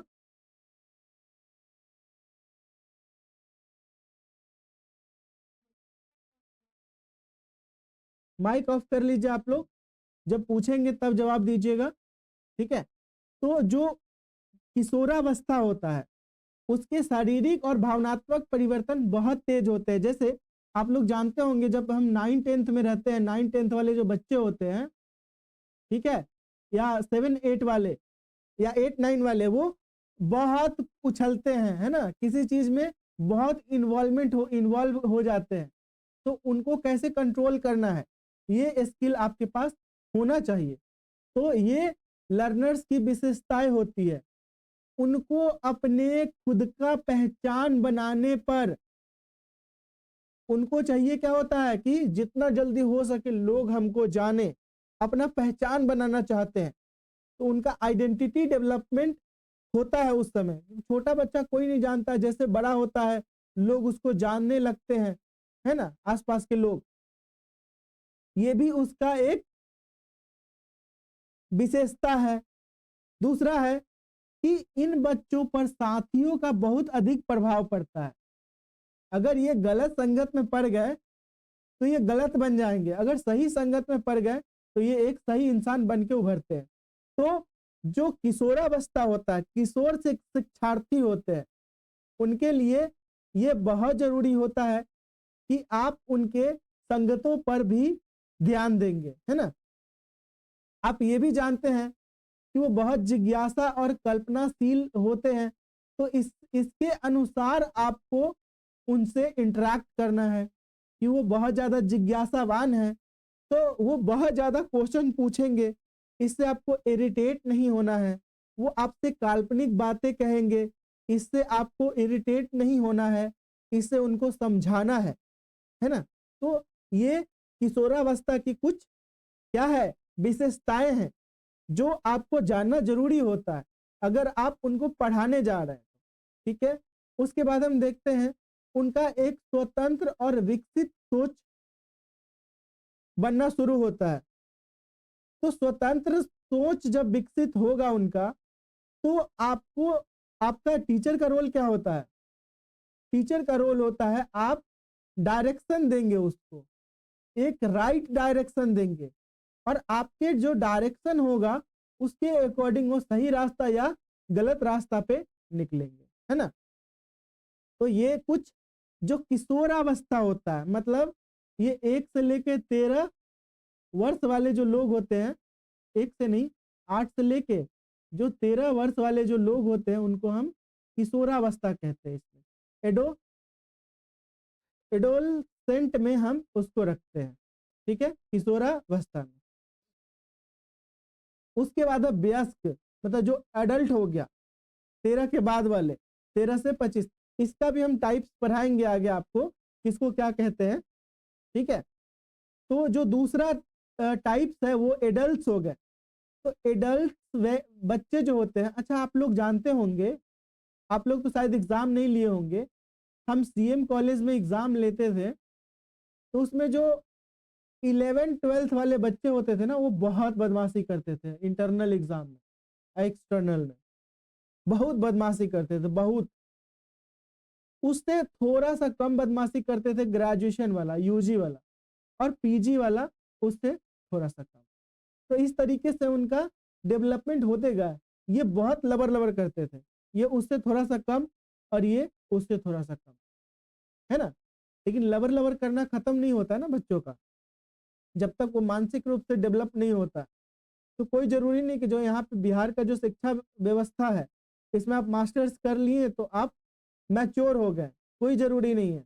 यहाँ पे मास्टर्स कर लो, पीएचडी कर लो, तब भी आप प्योर इमैच्योर हो, जब तक आप खुद को मैच्योर नहीं बनाने का प्रयास कर रहे हो, ठीक है। तो एडल्ट लर्नर होते हैं, उनकी हम विशेषताएं देखते हैं। वो एक्सपीरियंस बेस्ड लर्निंग करते हैं। क्या करते हैं? अनुभव से सीखते हैं, अनुभव से वो सीखते हैं। वो अपना डायरेक्शन बनाते हैं खुद से, आपको इसको डायरेक्शन देने का जरूरत नहीं पड़ता है, आपको इसको इंस्ट्रक्शंस देने का जरूरत पड़ता है। वो अपना डिसीजन खुद लेते हैं कि उनको आईएएस बनना है कि आईपीएस बनना है, कि प्रोफेसर बनना है, कि बकरी चराना है, ठीक है। उसके बाद जो एडल्ट लर्नर होते हैं वो प्रॉब्लम सेंटर्ड अप्रोच अपनाते हैं। मतलब जो प्रॉब्लम होता है उसके अकॉर्डिंग वो क्या करते हैं? समस्या ढूंढते हैं, इधर उधर नहीं भटकते हैं, जो जरूरत होता है वही काम करते हैं, है ना। तुरंत उपयोग में आने वाली वस्तु को ये प्राथमिकता देते हैं। कौन? एडल्ट लर्नर, है ना। सीखने का इनका जो उद्देश्य होता है वो अब स्पष्ट हो गया यहाँ पे। अब वो सोच समझ के कदम उठाएंगे और वही करेंगे जो इनके लिए बेहतर है, ठीक है। तो हम लोग क्या देख लिए? लर्नर्स का कैरेक्टरिस्टिक्स देख लिए। अब हम टाइप्स ऑफ लर्नर कैरेक्टरिस्टिक्स देखते हैं। मतलब इसके जो शिक्षार्थी है उसकी हम विशेषताओं के प्रकार देखते हैं। इसके अलग अलग प्रकार होते हैं, है ना। तो एक मिनट, तो हम लर्नर्स के कैरेक्टरिस्टिक्स देख लिए। अब इसके टाइप्स को थोड़ा सा हम देख लेते हैं हल्के में। तो इसमें हम देखेंगे कि जो लर्नर्स होते हैं वो उनका जो शैक्षणिक विशेषता होता है उसमें क्या होता है? वो अचीवमेंट लेवल होते हैं, वो अचीवमेंट की ओर ज्यादा फोकस करते हैं, पहले की ज्ञान से सीखते हैं, और उनका सीखने की जो गति होता है वो काफी फास्ट होता है। उनका जो इंटरेस्ट होता है, वो रेडी जो होते हैं, तैयारी जो करते हैं वो बहुत अच्छे से करते हैं। तो ये उनके शैक्षणिक विशेषता हो गया, है ना। वो उपलब्धि की ओर, अचीवमेंट की ओर ज्यादा भागते हैं। हमको अचीवमेंट्स नहीं चाहिए, हमको सर्टिफिकेट नहीं चाहिए, हमको क्या चाहिए?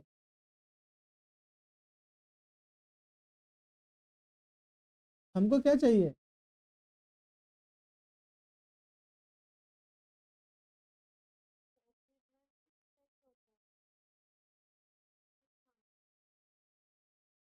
हमको अपने प्रॉब्लम को सॉल्व करना है, हमारे लिए जो इम्पोर्टेंट है उसके ओर हम ध्यान देते हैं ना। अचीवमेंट्स तो चाहिए ही चाहिए, लेकिन इसके लिए हम बहुत ज्यादा अग्रसित अग्रसर नहीं हो पाते हैं, ठीक है। उसके बाद है इसके विशेषताओं के प्रकार में हम देखेंगे कि इसके जो सामाजिक विशेषताएं होते हैं। जी, नहीं समझी? देखो, एकेडमिक हम अभी क्या पढ़ रहे हैं?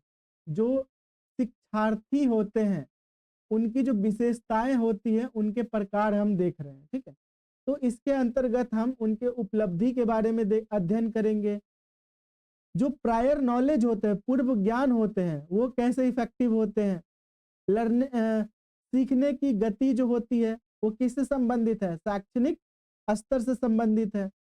रुचि और तैयारी ये भी शैक्षणिक विशेषता है, उससे संबंधित है। हम इसको बहुत डीपली आगे पढ़ेंगे, ठीक है? अभी बस आपको एक प्रीव्यू कर रहे हैं, आप इसको बहुत ज्यादा सीरियसली नहीं लेना है, ठीक है?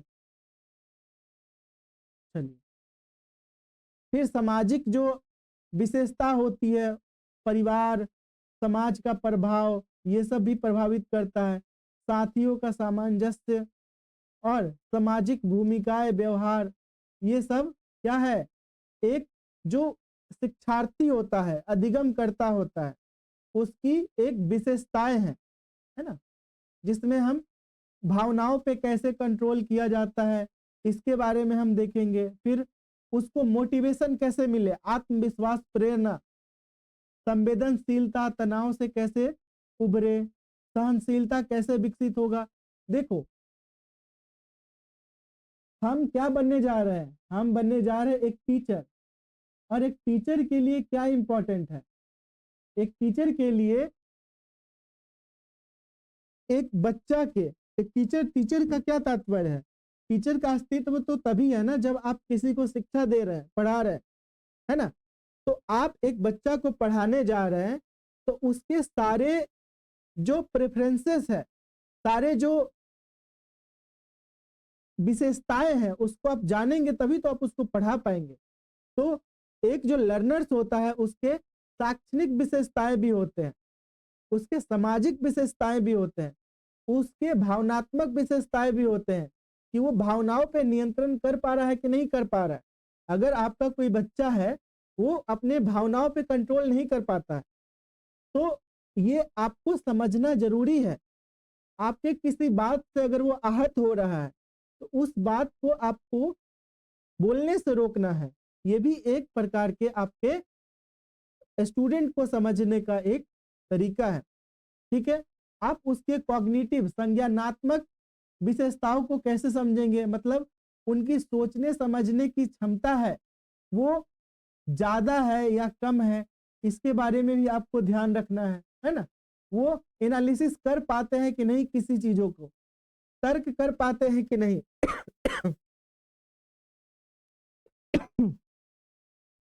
समस्या समाधान की क्षमता है कि नहीं, है ना?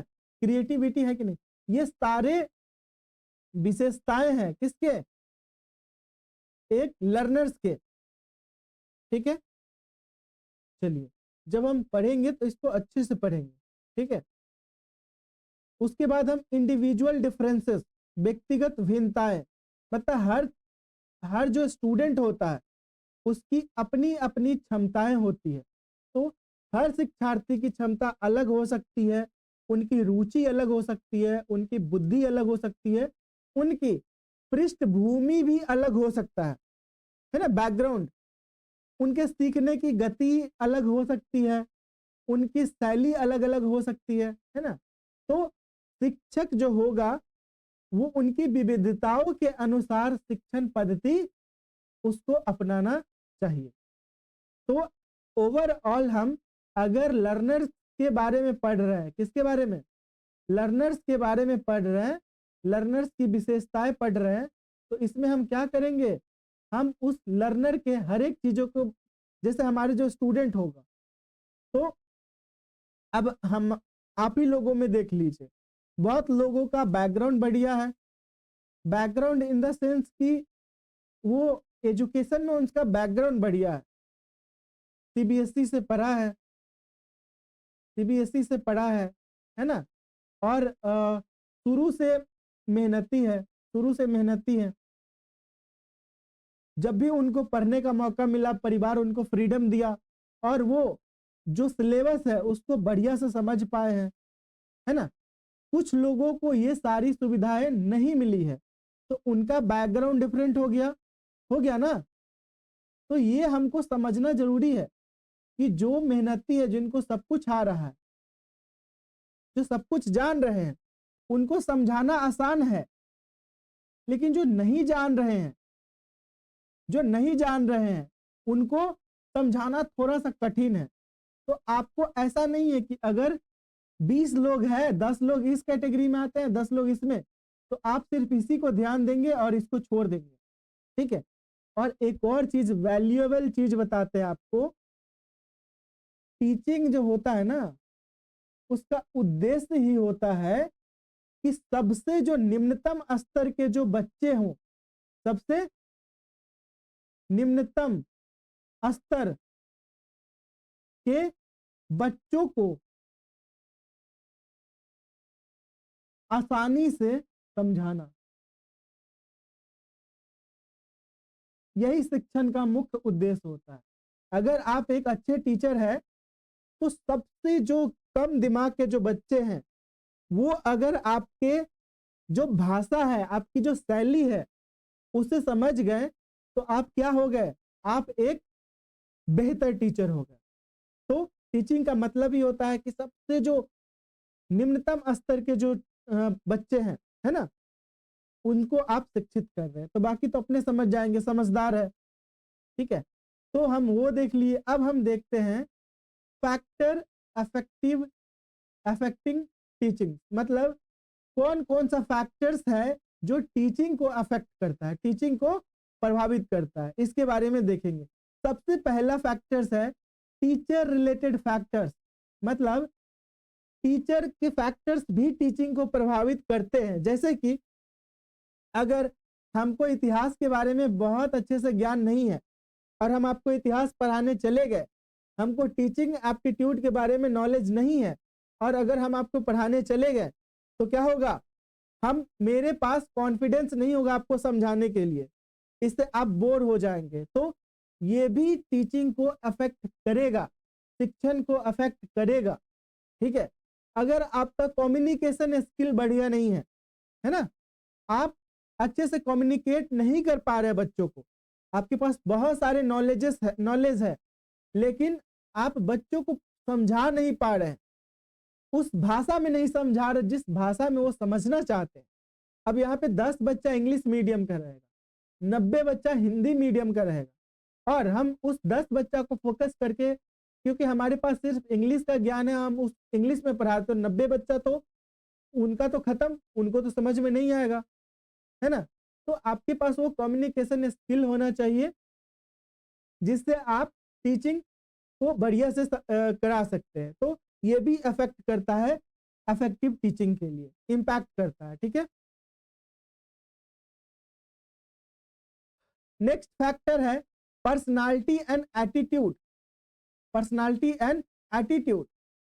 अब देखिए, इसी बात के लिए एक स्टूडेंट थी मेरी, भावना, उसके भावनाओं को ठेस पहुंच गया क्योंकि हम पर्सनालिटी डेवलपमेंट की बात किए। अब हम आपको अगर टीचिंग करेंगे, आप टीचर बनने जा रहे हैं, आप टीचर बनने जा रहे हैं, आप कुछ और नहीं करने जा रहे हैं। तो टीचर बनने के क्रम में आपको अपनी पर्सनालिटी पे फोकस करना है, अपने पर्सपेक्टिव पे फोकस करना है, आपका दृष्टिकोण क्लियर होना चाहिए, है ना। एक टीचर के लिए उसका दृष्टिकोण बहुत मायने रखता है। अगर हम सारे बच्चों को पढ़ा रहे हैं, लड़की लड़का सबको, और अगर लड़की के लिए मेरा दृष्टिकोण बहुत गंदा है, हम उस गंदी दृष्टिकोण से हम देखते हैं और आपको पढ़ा भी रहे, तो आपके तो दिमाग में ये बात चलता रहेगा ना कि इस व्यक्ति का जो दृष्टिकोण है वो गलत है। उसके पर्सनालिटी की बात करें, व्यक्तित्व की, तो हम जो छपरी होता है, उस छपरी के जैसा अगर ड्रेसिंग सेंस लेके आए, पर्सनालिटी, बाल को ऐसे कटवा ले, फटल फटल कपड़ा पहन के आए आपके पास, तो ये एक टीचर के पर्सनालिटी के बियॉन्ड जाएगा। तो अपने पर्सनालिटी, अपने एटीट्यूड को आपको मेंटेन रखना है, नहीं तो ये भी एक फैक्टर्स हो जाएगा जो टीचिंग को अफेक्ट करेगा, एक इफेक्टिव टीचिंग को अफेक्ट करेगा। समझ गए? तो ये टीचर रिलेटेड फैक्टर्स है। उसके बाद आपका टीचिंग स्टाइल क्या है?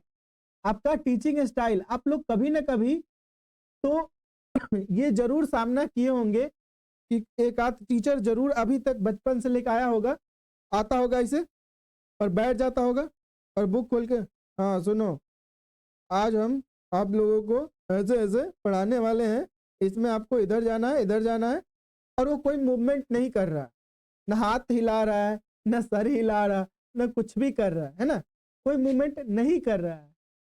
तो क्या होगा, तो क्या होगा, आप अगर ऑफलाइन मोड में है, अगर वो बस आके आपके सामने एक इंस्ट्रक्शंस पढ़ रहा है, एज मतलब एज रीडिंग, रीडिंग के जैसा रीडिंग दे रहा है, तो वो स्टाइल भी इफेक्ट करता है। तो टीचर का स्टाइल भी बहुत मायने रखता है इस मामले में, है ना। तो ये भी एक टाइप, एक फैक्टर्स है जो टीचिंग को अफेक्ट करता है। ठीक है, दूसरा है, इसमें और भी कुछ कुछ चीजें हैं जिसको हम ऐड कर सकते हैं। जैसे टीचर का जो साइकोलॉजी होगा, उसका बैकग्राउंड जो होगा, मतलब क्या फाइनेंशियल कंडीशंस जो होगा। अब टीचर को उसकी पत्नी मार पीट के भगाई है, जाओ, जाने से पहले अच्छे से धो दी है ना, और जाएगा वहां पे तो अपना भड़ास उतारेगा ना बच्चों पे, तो वो भी अफेक्टिव टीचिंग को क्या करता है, प्रभावित करता है। आगे इसके बारे में और पढ़ाएंगे। अगर उस बेचारा के पास खाने के लिए घर में कुछ है नहीं, और पढ़ाने आया है, कुछ मिलने वाला भी नहीं है, तो उसका दिमाग तो वहां पे रहेगा ना कि आज हम पढ़ाने के बाद कैसे खाना का व्यवस्था करेंगे। तो उसका अर्थव्यवस्था, आर्थिक स्थिति भी, फाइनेंशियल कंडीशन भी मायने रखता है। उसी तरीके से एक लर्नर्स जो होता है ना, एक जो लर्नर्स होगा उसका भी, उससे रिलेटेड भी कुछ फैक्टर्स होंगे। जैसे किसी का एबिलिटी, इंटेलिजेंस, लर्नर्स का क्षमता और बुद्धि अगर कमजोर है, वो मंद बुद्धि टाइप का है, तो ये एक अफेक्टिव टीचिंग में क्या होगा, बाधा डालेगा, उसको नहीं समझ में आएगा। अगर उसको मोटिवेशन की कमी है, तब भी वो क्लास उसको समझ में नहीं आएगा, है ना।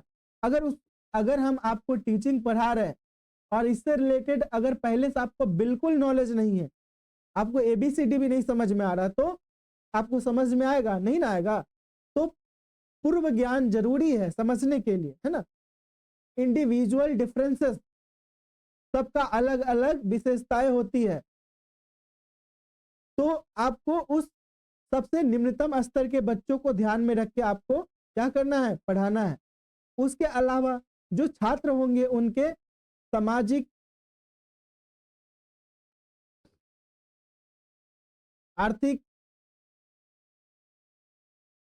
स्थिति, ये भी उसके लिए एक अफेक्टिव टीचिंग में इम्पैक्ट करता है। अगर वो समाज में, अगर वो समाज के वंचित, कुंचित, कुचलित व्यक्ति है ना, उसके साथ कुछ भेदभाव हो रहा है, तब भी उसको पढ़ने में मन नहीं लगेगा, उसके दिमाग में उल्टा पुल्टा चलेगा, है ना। तो ये सारी चीजें बहुत मैटर करता है। तो ये हो गया लर्नर सेंटर्ड फैक्टर्स। अब हम सपोर्ट मटेरियल्स देखते हैं। सपोर्ट मटेरियल, सपोर्ट मटेरियल्स में जैसे बुक है, अब हम पढ़ाने जा रहे हैं आपको और आपके पास बुक ही नहीं है, तो क्या होगा, वो टीचिंग इफेक्टिव होगा नहीं ना। हम आपको टास्क दे दिए, जाओ बेटा इसमें से बना के लाना, और आपके पास बुक ही नहीं है, तो वो इफेक्टिव नहीं होगा, तब भी प्रॉब्लम होगा। हम आपको पढ़ाने के लिए अगर चार्ट, मॉडल, बोर्ड का इस्तेमाल नहीं करेंगे, तब भी वो इफेक्टिव नहीं होगा। क्योंकि अगर हम आपको एक मैप समझा रहे हैं, भारत का मैप समझा रहे हैं, देखो उधर गुजरात के अंतिम छोर से नीचे जा रहा है, कहाँ पे, केरला के पास से फिर घूम के ऊपर जा रहा है, तो हमारे पास वो मैप तो होना चाहिए ना जो हम समझाने जा रहे हैं। तो ये होना हमारे लिए जरूरी है। ये भी इफेक्टिव इफेक्टिव टीचिंग को इम्पैक्ट करता है। उसके बाद आईसीटी टूल्स, ये भी होना जरूरी है, तभी टीचिंग इफेक्टिव होगा, है ना।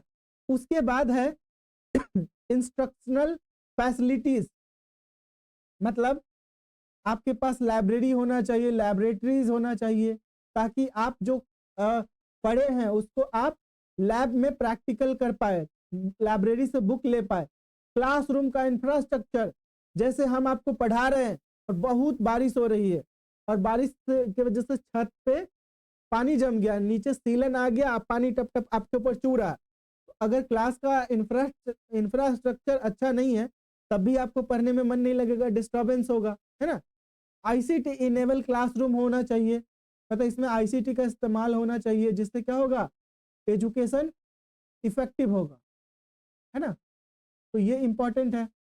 उसके अलावा हम लर्निंग इन्वायरमेंट देखेंगे। क्या देखेंगे?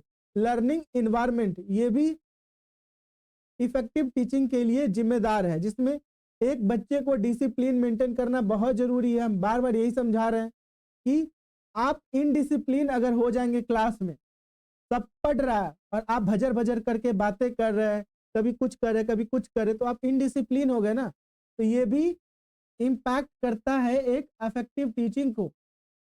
सपोर्टिव क्लाइमेट, बहुत गर्मी है, बहुत गर्मी है और आपके पास फैन नहीं है, तो ये भी आपको इरिटेशन पैदा करेगा और आप सही से पढ़ नहीं पाएंगे, है ना।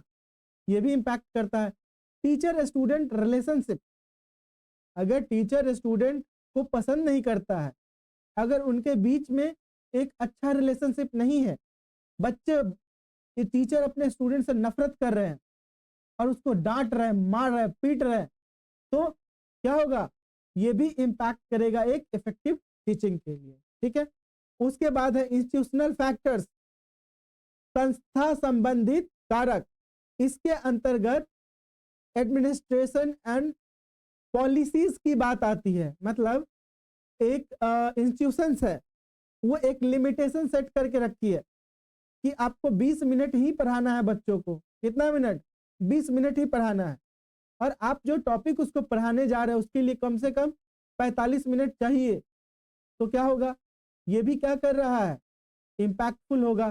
तो अगर इंस्टीट्यूशनल बच्चे के अकॉर्डिंग, क्लासरूम के अकॉर्डिंग, टीचिंग के अकॉर्डिंग अगर रूल्स नहीं बनाता है, पॉलिसीज नहीं बनाता है, वो भी इम्पैक्ट करेगा।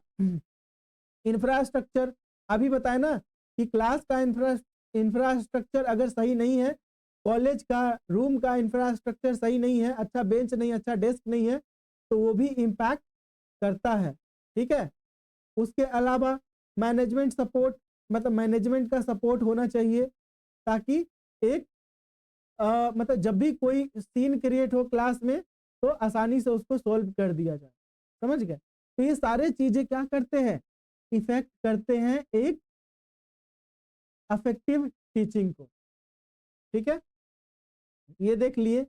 उसके बाद है हमारा मेथड्स ऑफ टीचिंग। ज्यादा नहीं है, आप लोग घबराए नहीं, थोड़ा देर में कंप्लीट हो जाएगा। ठीक है। तो आप लोग जगे हुए हैं कि सो गए?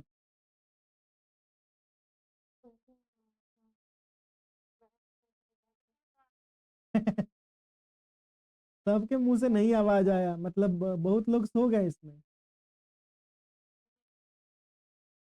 क्या निधि सो गई क्या? चलिए ठीक है, जगले हैं आप लोग। तो अब हम मेथड्स ऑफ टीचिंग देखते हैं कि हम किस किस मेथड से टीचिंग करते हैं ना, इसी को देखेंगे मेथड्स ऑफ टीचिंग में। तो इसके अंतर्गत हम देखेंगे कि टीचर सेंटर्ड मेथड क्या होता है। टीचर सेंटर्ड, देखो, सेंटर्ड मेथड का मतलब क्या होता है कि इसमें टीचर का रोल अहम होता है। क्या होता है? टीचर का रोल अहम होता है। इसमें टीचर सक्रिय भाग लेते हैं। जैसे लेक्चर मेथड, तो टीचर क्या होगा लेक्चर मेथड में, एक्टिव होगा। और पैसिव कौन होगा? स्टूडेंट, क्योंकि चुपचाप बैठ के सुन रहा है, कुछ कर नहीं ना रहा है। तो ये लेक्चर मेथड क्या हो गया, टीचर सेंटर्ड मेथड। ठीक है। उसके बाद है डेमोन्स्ट्रेशन, प्रदर्शन करना। तो प्रदर्शन, डेमोन्स्ट्रेशन में क्या होगा, हम किसी चीज को, जैसे ये हो गया प्रोजेक्टर, प्रोजेक्टर पे हम आपको दिखा रहे हैं, डेमोन्स्ट्रेट कर रहे हैं, आपको प्रदर्शित कर रहे हैं, मैप दिखा रहे हैं, समझा रहे हैं ऐसे ऐसे करके। तो लेक्चर मेथड भी टीचर सेंटर्ड हो गया और डेमोन्स्ट्रेशन भी टीचर सेंटर्ड हो गया। देखो एग्जाम में डायरेक्ट क्वेश्चन पूछता है कि निम्नलिखित में से कौन से मेथड टीचर सेंटर्ड है और कौन से लर्नर सेंटर्ड है। तो आपको इस पे फोकस करना है। उसके बाद है एक्सपोजिटरी टीचिंग, मतलब व्याख्यात्मक शिक्षण, व्याख्या करके हम शिक्षण करते हैं एक एक टॉपिक का, वो एक्सपोजिटरी हो गया, है ना। तो ये तीनों क्या हो गए, टीचर सेंटर्ड। दूसरा है लर्नर सेंटर्ड। लर्नर सेंटर्ड में जिसमें शिक्षार्थी सक्रिय भाग लेते हैं, हम बार बार आपको बोल रहे हैं सक्रिय जिसकी भूमिका होगी वही सेंटर्ड होगा। तो जिसमें जो शिक्षार्थी है, सीखने वाला है, वो सक्रिय है, एक्टिव है, वो हो गया लर्नर सेंटर। जैसे डिस्कशन, अगर हम आपको कह दें कि आप लोग डिस्कस करिए आपस में, तो इसमें स्टूडेंट सक्रिय है ना, टीचर तो चुपचाप सुन रहा है, देख रहा है ना आपको। सेमिनार हो गया, सेमिनार में देखते हैं ना आप लोग कि सब बच्चा या स्कॉलर आते हैं, अपना अपना पेपर प्रेजेंट करते हैं, आते हैं ना। देखो सेमिनार जो आप लोग देखते हैं जिसमें टीचर सब आके बोलता है, तो वो तो एक उसका हिस्सा है, लेकिन एक्चुअली में सेमिनार करवाने का मतलब ही यही होता है कि जो बच्चे होंगे वो पर्टिकुलर टॉपिक पे अपना पॉइंट ऑफ व्यू देंगे। क्या देंगे, अपना पॉइंट ऑफ व्यू देंगे। लेकिन यहाँ पे टीचर को ही चाहिए 1 घंटा बोलने के लिए, अब बच्चा को इग्नोर मारो। अरे गधा, हमको पता है कि तुम टीचर हो, तुम्हारे पास बहुत नॉलेज है ना। तो अपना फटाफट 5 से 10 मिनट में अपना वक्तव्य खत्म करो और स्टूडेंट को मौका दो कि वो क्या सीखा, उससे आप क्या सीख रहे हैं, किसी चीज को लेके उनका क्या दृष्टिकोण है। ये हो गया, तो सेमिनार हो गया और ग्रुप डिस्कशन हो गया। प्रोजेक्ट मेथड, जैसे हम प्रोजेक्ट दे दिया आप लोगों को कि ये 10 दिन में आपको 10 डेज में इस प्रोजेक्ट को खत्म करना है, तो इसमें भी लर्नर्स भी ही पार्टिसिपेट कर रहा है, सक्रिय है ना। केस स्टडी दे दिए। केस स्टडी जानते हैं आप लोग, केस स्टडी किसको कहते हैं।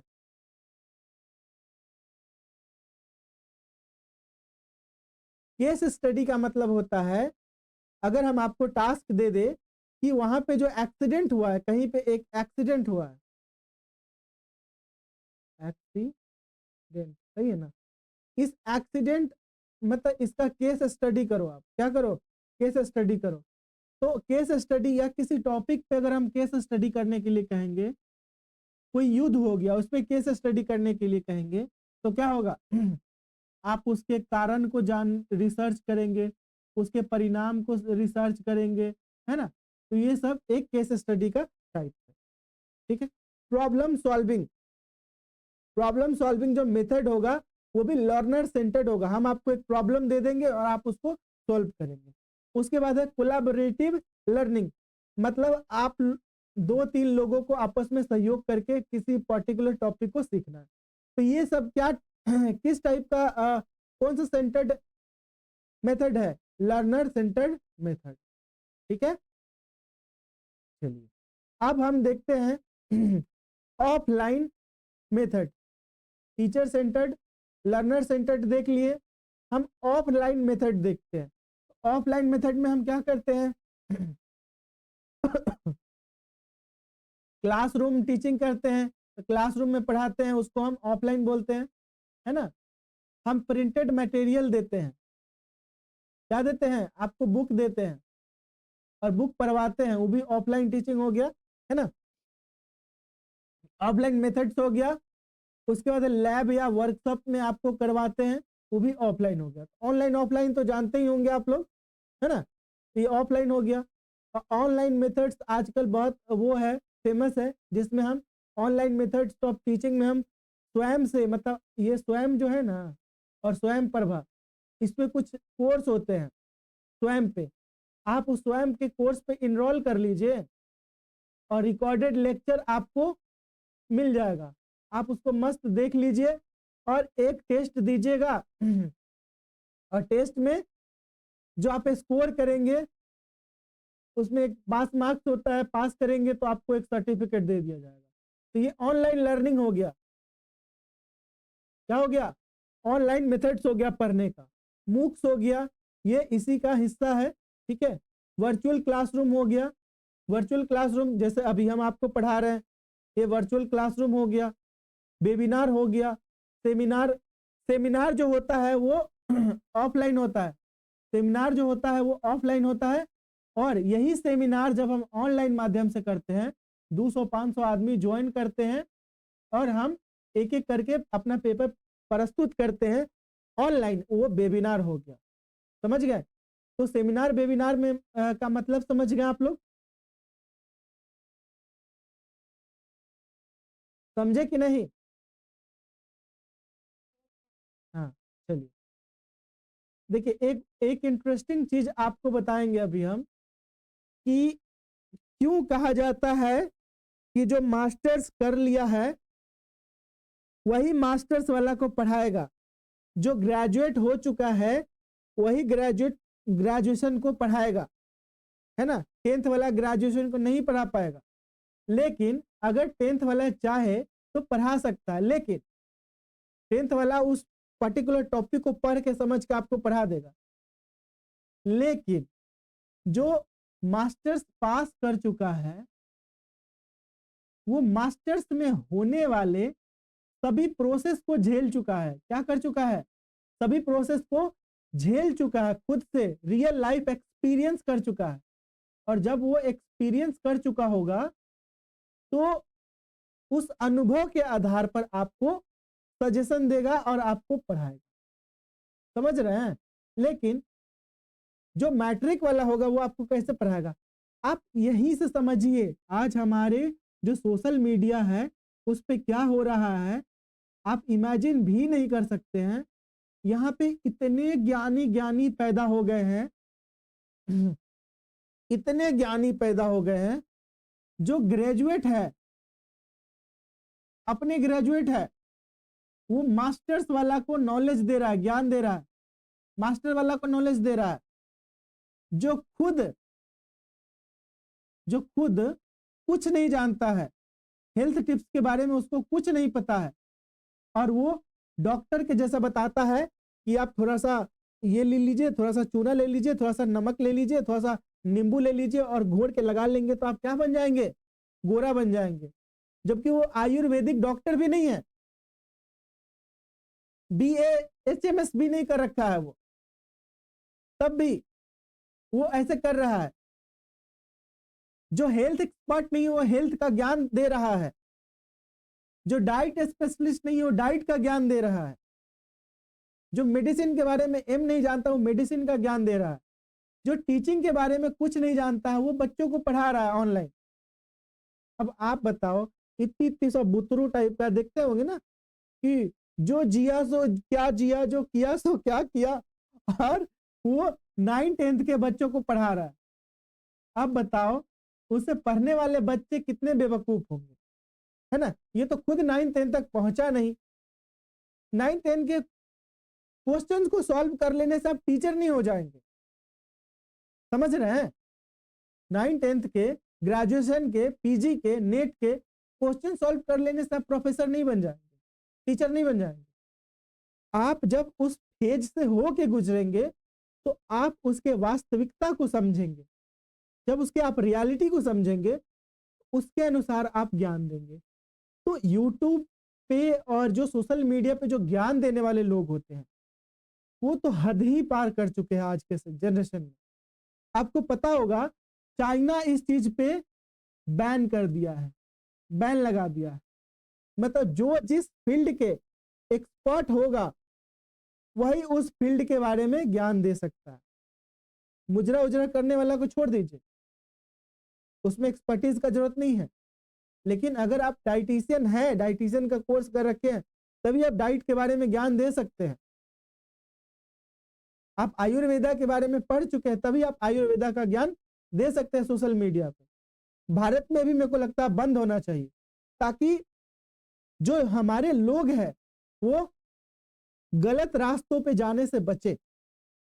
उनको फैक्ट चेक करने का उतना समय नहीं है। ये जो ज्ञान दे रहा है वो कहां से ज्ञान सीखा है। वो हर इंसान, अभी हम देखें ना कि हर इंसान का अलग अलग मानसिक लेवल, अलग अलग शारीरिक स्तर होता है, अलग अलग सहन शक्ति होता है, अलग अलग विचार होता है। तो जो चीजें हमको लगा अच्छा, वो जरूरी नहीं कि आपको भी अच्छा लगेगा, सूट कर जाएगा, है ना। भारत में भी बैन होना चाहिए। तो हम टीचिंग मेथड्स देख लिए, methods of teaching.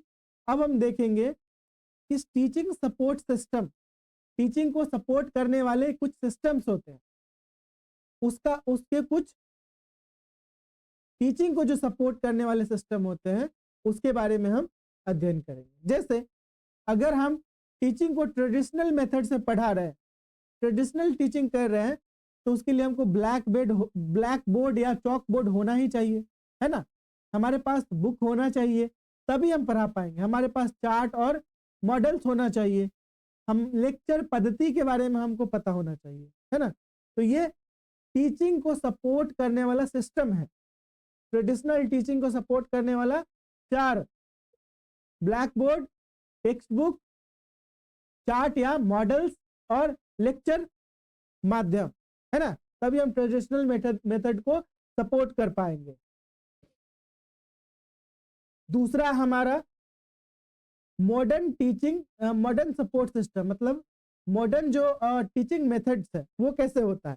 Modern teaching methods में हम क्या करते हैं, हम प्रोजेक्टर या एलईडी के माध्यम से आपको क्या करते हैं, किसी चीज को दिखाते हैं। जैसे पीपीटी हम जो बनाए, इस पीपीटी को हम कहाँ दिखाएंगे प्रोजेक्टर पे। कहाँ दिखाएं, प्रोजेक्टर पे। और प्रोजेक्टर पे हम लिख नहीं सकते हैं, क्या नहीं कर सकते हैं, लिख नहीं सकते हैं। तो हम इस प्रोजेक्टर को बस आपको डेमोन्स्ट्रेट करने के लिए इस्तेमाल कर रहे हैं। क्या कर रहे हैं, डेमोन्स्ट्रेट, प्रदर्शन करने के लिए इस्तेमाल कर रहे हैं, ठीक है। हम स्मार्ट बोर्ड का इस्तेमाल करेंगे, ये मॉडर्न टीचिंग सिस्टम हो गया। हम मल्टीमीडिया टूल का इस्तेमाल करेंगे, जिसमें पीपीटी, ऑडियो, वीडियो का इस्तेमाल करेंगे। हम लैंग्वेज टैब्स का इस्तेमाल करेंगे। तो ये मॉडर्न टीचिंग सिस्टम हो गया, समझ गए। और ट्रेडिशनल जो मेथड्स होगा वो क्या होगा, जिसमें हम लेक्चर देते हैं, ठीक है। ICT based support system, ICT based support system का मतलब हुआ कि ये जो एजुकेशन है वो पूर्ण रूप से आईसीटी बेस्ड है। क्या है, पूर्ण रूप से आईसीटी बेस्ड हो गया। मॉडर्न जो सपोर्ट सिस्टम है, मॉडर्न जो टीचिंग मेथड्स है, उसमें हम उस टीचिंग मेथड्स में आईसीटी का इस्तेमाल कर रहे हैं। क्या कर रहे हैं, उपयोग कर रहे हैं। लेकिन ये पूर्ण रूप से आईसीटी बेस्ड नहीं है। लेकिन जो आईसीटी बेस्ड टीचिंग मेथड्स होगा वो उसमें ऑफलाइन का कोई सुविधा नहीं है, सिर्फ ऑनलाइन ही होगा, है ना। तो ऑनलाइन प्लेटफॉर्म हो गया Swayam Prabha, MOOCs, NPTEL content, ebook, digital library. ये सब क्या है, जैसे आप मोबाइलवा में पीपीटी खोल के पढ़ लेते हैं ना, आप मोबाइल में ही देख रहे हैं। तो ये हमारा जो एजुकेशन है, हम आपको जो पढ़ा रहे हैं, वो पूर्ण रूप से आईसीटी बेस्ड है। क्या है, आईसीटी बेस्ड, पूर्ण रूप से आईसीटी बेस्ड, है ना। एप्स हो गए, लर्निंग मैनेजमेंट सिस्टम हो गया, वर्चुअल क्लासरूम, रिकॉर्डेड लेक्चर, ये सब क्या है, पूर्ण रूप से आईसीटी बेस्ड। तो समझ गए, जो टीचिंग मेथड्स है वो 3 तरह के हैं। पहला क्या है, ट्रेडिशनल, दूसरा मॉडर्न। तो देखो, जब हम ट्रेडिशनल मेथड से कर रहे हैं तो ये ऑफलाइन क्लास है। क्या है, ऑफलाइन है। चॉक बोर्ड से हम लेक्चर मेथड से जो पढ़ा रहे हैं वो हमारा हो गया ट्रेडिशनल मेथड। मॉडर्न मेथड में ये ऑफलाइन तो होगा, लेकिन हम क्या करेंगे, आपको आईसीटी टूल्स का इस्तेमाल करेंगे, आईसीटी का हम यूज करेंगे। मतलब हम स्मार्ट बोर्ड का यूज करेंगे, आपके सामने स्मार्ट बोर्ड पे लिखेंगे और आप बैठ के देखेंगे सामने से। तो ये मॉडर्न टीचिंग मेथड्स हो गया। और एक होता है जो पूर्ण रूप से आईसीटी पे आधारित होता है, जो अभी हम पढ़वा रहे हैं। कोई क्लासरूम का जरूरत नहीं है, वर्चुअल क्लासरूम है। कोई भी कंटेंट का, बुक का जरूरत नहीं है। हम आपको पीडीएफ भेज दिए, आप मस्त बैठ के पीडीएफ से पढ़ा लीजिए, है ना, पढ़ लीजिए। तो ये पूरा का पूरा आईसीटी बेस्ड हो गया, है ना। चलिए, तो ये सब हो गया। अब हम लास्ट देखते हैं इवेल्युएशन सिस्टम। जब हम सब कुछ कर लेंगे तो लास्ट में हम देखेंगे इवेल्युएट कैसे करें। हम पढ़ लिख लिए, पढ़ा लिए बच्चों को, है ना, सारा मेथड्स देख लिए। अब हम फाइनली देखते हैं कि हम इवेल्युएशन में क्या क्या इस्तेमाल करते हैं, टीचिंग मेथड्स में इवेल्युएशन में क्या क्या करते हैं, कैसे हम उसका मूल्यांकन करते हैं टीचिंग का। तो मूल्यांकन करने का जो तत्व होता है उसमें हम मेजरमेंट करते हैं कि आप कितना स्कोर किए, और हम आपको एक स्कोर देते हैं कि आप 100 में 80 स्कोर किए, आउट ऑफ 100 आप 80 लाए हैं, है ना। दूसरा, हम असेसमेंट करते हैं कि आपके परफॉर्मेंस को समझते हैं, परफॉर्मेंस की 2 साल पहले, मतलब 1 साल का कोर्स है और आपको सीखना है, तो फर्स्ट सेमेस्टर में आप 70% स्कोर किए, सेकेंड सेमेस्टर में आप 80%, थर्ड सेमेस्टर में 90% और फोर्थ सेमेस्टर में 100%। तो हम आप क्या कर रहे हैं, आपका असेसमेंट कर रहे हैं कि आप स्कोर आपका बूस्ट हो रहा है, बढ़ रहा है ना। तो असेसमेंट हो गया। हम इवेल्युएशन करते हैं जिसमें हम डिसीजन मेकिंग और जजमेंट का इस्तेमाल करते हैं। आपको आप जो परफॉर्मेंस देंगे उसमें हम डिसीजन लेंगे ना कि आप बढ़िया कर रहे हैं कि खराब कर रहे हैं, और फिर हम आपको जजमेंट देंगे। तो ये एलिमेंट्स हो गए इवेल्युएशन के। उसके बाद है टाइप्स ऑफ इवेल्युएशन। तो इवेल्युएशन में हम इसके टाइप्स में देखेंगे। सबसे पहला, अब बार बार पूछता है सुमेटिव, डायग्नोस्टिक, प्लेसमेंट, ये बार बार आता है एग्जाम में, ये याद रखना। फॉर्मेटिव इवेल्युएशन का मतलब होगा गठनात्मक मूल्यांकन, मतलब लर्निंग के दौरान जो फीडबैक देते हैं उसको हम फॉर्मेटिव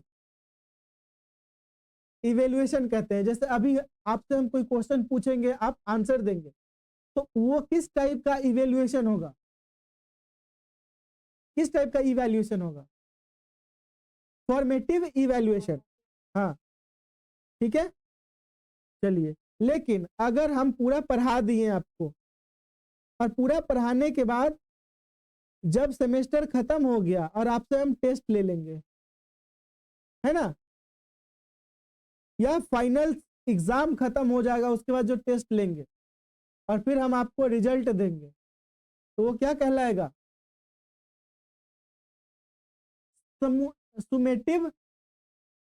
सुमेटिव इवेल्युएशन। क्या कहलाएगा, सुमेटिव इवेल्युएशन। तीसरा है डायग्नोस्टिक इवेल्युएशन। इस अरे पता है तुमको, ये बार बार एग्जाम में आता है। ये चारों जो टाइप्स है हम तो आपको ऐसे ही समझा दिए, और डिटेल्स में आगे पढ़ाएंगे। ये एग्जाम में बार बार आता है, ये कि एक क्वेश्चन दे देगा और पूछ देगा, जिससे ये बोल देगा कि लर्निंग के दौरान फीडबैक देने वाले जो इवैल्यूएशन होते हैं उसको उसको किस टाइप का इवैल्यूएशन कहते हैं, है ना। तो आपको पता होना चाहिए। डायग्नोस्टिक मतलब नैदानिक, इसको निदानात्मक भी कहते हैं। क्या कहते हैं, निदानात्मक, निदानात्मक मूल्यांकन, निदान करना, मूल्यांकन, ठीक है। तो ये हो गया वीकनेस पहचानने के लिए। जो हम, अगर एक स्टूडेंट है उसका कुछ वीकनेस है, उसको हम पहचानने के लिए, अगर हम, जैसे अगर हम आपका टेस्ट लेते हैं, क्या करते हैं, आपका टेस्ट लेते हैं, और जो मिड टर्म टेस्ट होता है ना, हर वीक में आपका हम टेस्ट लेते हैं। अब अभी अगर आपको हम पेपर 1 का एक वो दे देंगे, क्वेश्चन दे देंगे पूरा सेट, और आप जब इसको पूरा सॉल्व करेंगे तो हम देखेंगे कि आप यूनिट 8 वाला जो क्वेश्चन था, मतलब आईसीटी, इसमें आपका पकड़ बहुत कमजोर है। 5 में से आप 1 ही स्कोर किए। तो हम क्या कर रहे हैं, आपकी जो कमी है, आपकी जो वीकनेस है उसको पकड़ रहे हैं। तो वीकनेस पकड़ने के लिए जो हम टेस्ट करते हैं, इवेल्युएशन करते हैं, उसको हम डायग्नोस्टिक इवेल्युएशन कहते हैं। क्या कहते हैं, डायग्नोस्टिक इवेल्युएशन, ठीक है। और फिर लास्ट है प्लेसमेंट इवैल्यूएशन। प्लेसमेंट इवैल्यूएशन जो होता है वो सब प्रवेश या स्तरीकरण मूल्यांकन, मतलब स्टूडेंट का जो स्तर होता है वो जानने के लिए शुरू में किया जाता है। इसी को हम प्लेसमेंट इवैल्यूएशन कहते हैं, है ना। जैसे आप क्लास में इंटर करने वाले हैं, देखो यहाँ पे ना थोड़ा सा गड़बड़ हो गया क्या।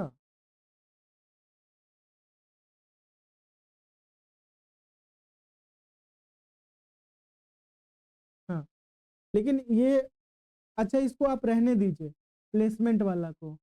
प्लेसमेंट इवैल्यूएशन का मतलब तो यहाँ पे दे रखा है प्रवेश या मतलब जो स्टूडेंट, हाँ समझ गए समझ गए समझ गए। देखो, जब आप एक कॉलेज से दूसरे कॉलेज में जाते हैं तो क्या हुए, आपका प्लेसमेंट हो गया। तो आपको ट्रेनिंग करने के लिए, क्या करने के लिए, आपको आगे ट्रेंड करने के लिए एक टेस्ट करवाया जाएगा। क्या करवाया जाएगा, टेस्ट करवाया जाएगा।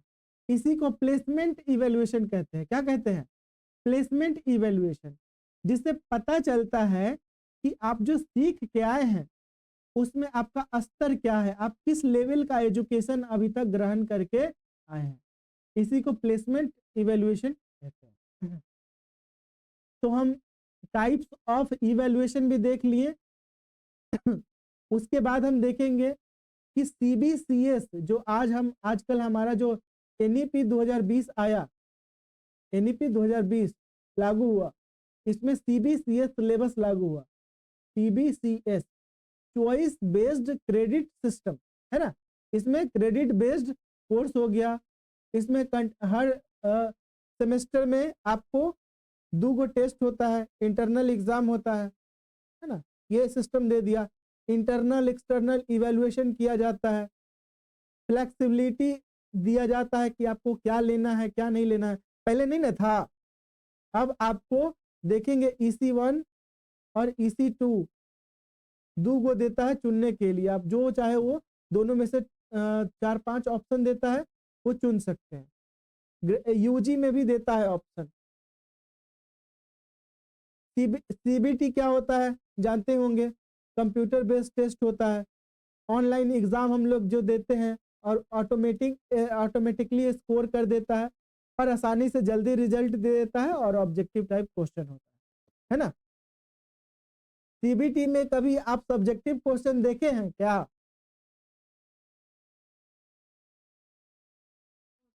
सीबीटी में ऑब्जेक्टिव ही क्वेश्चन होता है, ठीक है। उसके बाद है इनोवेशन इन इवैल्यूएशन, मतलब इवैल्यूएशन में जो नया नया खोज हो रहा है उसमें एक आउटकम बेस्ड एजुकेशन आ गया है, पोर्टफोलियो असेसमेंट हो गया, ऑनलाइन क्विजेस हो गया, एआई बेस्ड इवैल्यूएशन हो गया, ओपन बुक एग्जाम हो गया। ये सब एक इनोवेशन है, एक नया पैटर्न आया है मूल्यांकन करने के लिए। ओपन बुक एग्जाम का मतलब जानते हैं आप लोग?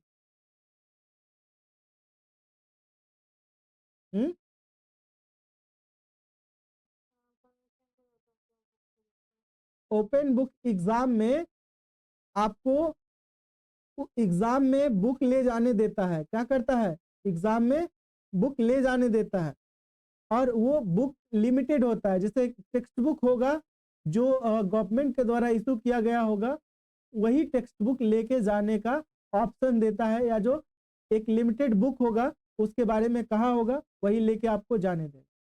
लेके जाइए मस्त और उसका हेल्प ले लीजिए, ठीक है। ये हो गया ओपन बुक। जैसे 10th होता है ना, 10th का एग्जाम, तो 10th के एग्जाम में हम देखे हैं कि जो एनसीईआरटी का जो एनसी नहीं एससीईआरटी का जो बुक होता है उसको ले जाने का देता है ऑप्शन। ओपन बुक एग्जाम इसी को कहते हैं, ठीक है। एआई बेस्ड इवैल्यूएशन का मतलब क्या हो गया, आपके इवैल्यूएशन जो होगा एआई बेस्ड होगा। जो क्विज लेते हैं हम आपको टेलीग्राम पे, ये भी एक टाइप का इवैल्यूएशन है, ठीक है। पोर्टफोलियो असेसमेंट, आप अब छोटा बच्चा का ना पोर्टफोलियो बनता है। क्या बनता है, पोर्टफोलियो। जानते हैं कि नहीं आप लोग? नहीं जानते हैं पोर्टफोलियो का मतलब? मतलब एक छोटा बच्चा अगर स्कूल में एडमिशन लिया, ठीक है, तो उसका पोर्टफोलियो बनेगा। क्या बनेगा? पोर्टफोलियो बनेगा। और इस पोर्टफोलियो में हर सेमेस्टर में जो उसका हर सेमेस्टर में जो टेस्ट देगा, टेस्ट का रिजल्ट इस पोर्टफोलियो में ऐड करते किया जाएगा, हमेशा ऐड किया जाएगा। और फिर पूरा साल जब खत्म होगा तो उस पोर्टफोलियो का असेसमेंट होगा। क्या होगा? असेसमेंट होगा। और फिर बताया जाएगा कि आप एक साल में 10% जो जानते थे अभी बढ़ के आप 90% तक पहुंच गए, है ना। तो ये हो गया। आउटकम बेस्ड एजुकेशन हो गया, मतलब जो आप एजुकेशन लेते हैं उसका क्या आउटकम निकला उसके अनुसार एक इवैल्यूएशन होगा। तो हम आज लगभग टीचिंग एप्टीट्यूड कंप्लीट कर चुके हैं, जो बेसिक चीजें हैं जान चुके हैं। और सिर्फ इतना ही देर से आपके अगर इतना सही से आप सुन लिए होंगे, समझ लिए होंगे, तो मात्र इतना से आपके एग्जाम में 3 से 4 क्वेश्चन आराम से आ सकता है।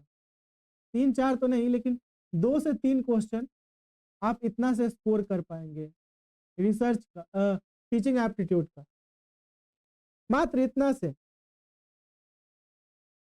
कम नहीं है। एक बार सही से देखो यहाँ पे कि हम लोग आज क्या क्या पढ़े हैं, है ना।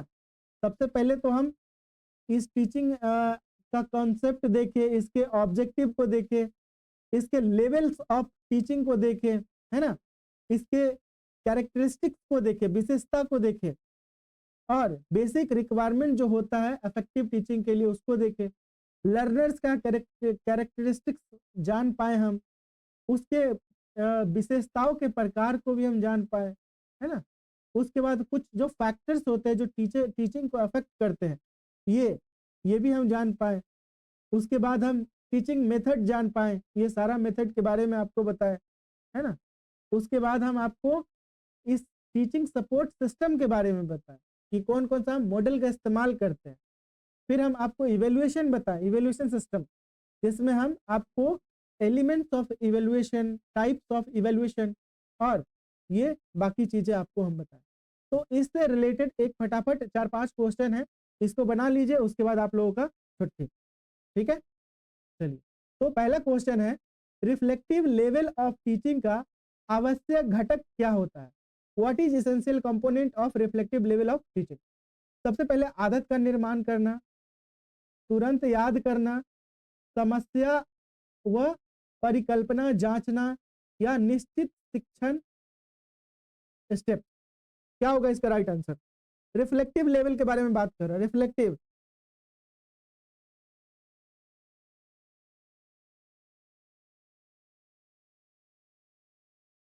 अरे हम इसमें रट्टा नहीं ना मारते हैं, रट्टा नहीं मारते हैं हम।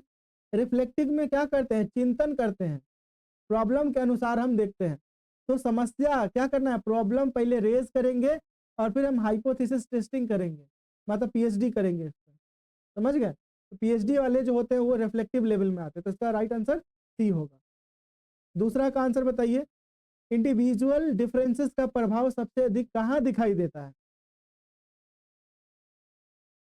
समय प्रबंधन में, समान शिक्षण रणनीतियां में, सीखने की गति और संज्ञानात्मक प्रक्रिया में, कक्षा अनुसंधान।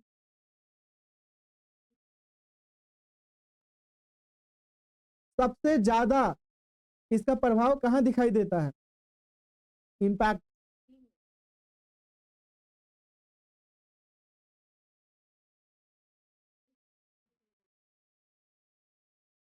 हाँ, तो इंडिविजुअल डिफरेंसेस का मतलब क्या होता है कि हर व्यक्ति का अपना अपना एक स्तर होता है, तो उनका सीखने का गति अलग अलग हो सकता है ना। उनका जो संज्ञानात्मक प्रक्रिया है वो भी अलग अलग हो सकता है। तो तीसरा सी होगा राइट आंसर। तीसरा का आंसर दीजिए, एडोलसेंट लर्नर्स में एब्स्ट्रैक्ट रीजनिंग मुख्य रूप से किस टीचिंग लेवल को प्रभावित करता है? जो किशोरावस्था किशोरावस्था जो शिक्षार्थी होते हैं, किशोर शिक्षार्थी, उसमें अब्स्ट्रैक्ट रीजनिंग का मुख्य रूप से किस टीचिंग लेवल पर इम्पैक्ट होता है? बी होगा, क्या होगा? बी होगा। हाँ हाँ। रीजनिंग रीजनिंग हम किसको सिखा रहे हैं? नहीं, अंडरस्टैंडिंग लेवल वाला को हम रीजनिंग सिखा रहे हैं, रीजनिंग की बात कर रहे हैं। तार्किक तर्क बात तार्किक बात किससे कर रहे हैं? जो समझ समझ स्तर पे जो शिक्षार्थी है उससे हम बात करेंगे, बच्चों से हम बात नहीं करेंगे। रटने वाला से रीजनिंग का क्वेश्चन हम नहीं एक्सपेक्ट कर सकते हैं, है ना। चलिए, चौथा का आंसर बताइए। एडल्ट लर्निंग एंड्रागोजी में टीचर की मुख्य भूमिका क्या होती है? एडल्ट लर्निंग में आपका क्या भूमिका होती है? सीखने पर नियंत्रण, अंतिम उत्तर देना, स्वनिर्देशित अधिगम को सक्षम बनाना, या केवल मूल्यांकन करता? क्या होगा? सी। हाँ, देखो, जब एडल्ट लर्नर्स जो होता है वो क्या होता है, वो उसको हम डायरेक्शन तो देते हैं, सॉरी इंस्ट्रक्शंस तो देते हैं, इंस्ट्रक्शंस हम ही देते हैं, लेकिन वो करता खुद है ना। तो जो उसके सेल्फ डायरेक्शन जो लर्निंग होता है उसको हम सक्षम बनाते हैं। इसका भी सी हो जाएगा। पांचवा का आंसर बताइए। कौन सी इंस्ट्रक्शनल फैसिलिटीज लर्नर ऑटोनोमी को सबसे अधिक बढ़ाती है? Which instructional facilities enhance learner autonomy most?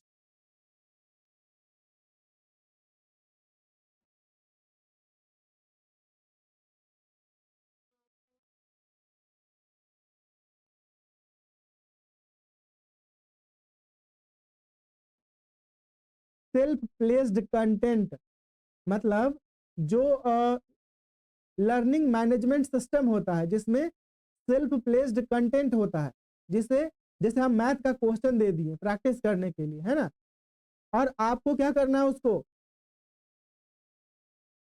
हम यहाँ पे लास्ट में उसका ऑप्शंस भी दे दिए, राइट आंसर भी दे दिए। आपको उसको सीखना है, उसको बनाना है, खुद से सॉल्व करना है।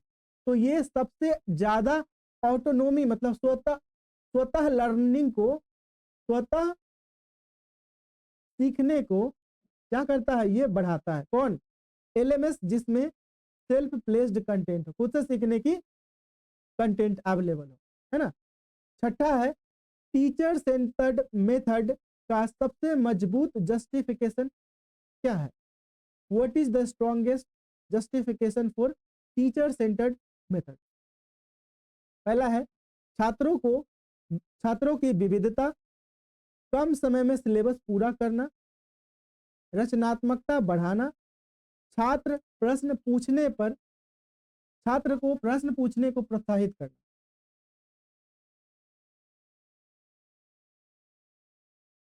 मजबूत जस्टिफिकेशन, टीचर का रोल ही होता है कि छात्र को क्या करना, उसको क्वेश्चन पूछने के लिए प्रोत्साहित करना, इनकरेजमेंट करना, है ना।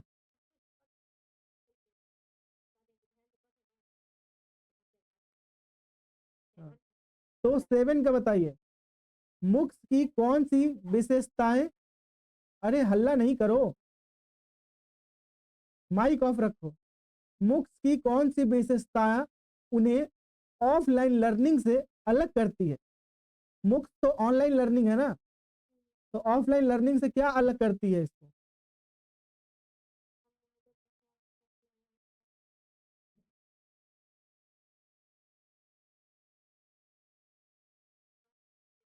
स्ट्रक्चर्ड कंटेंट वो तो ऑफलाइन में भी मिल जाता है, मिल जाता है ना।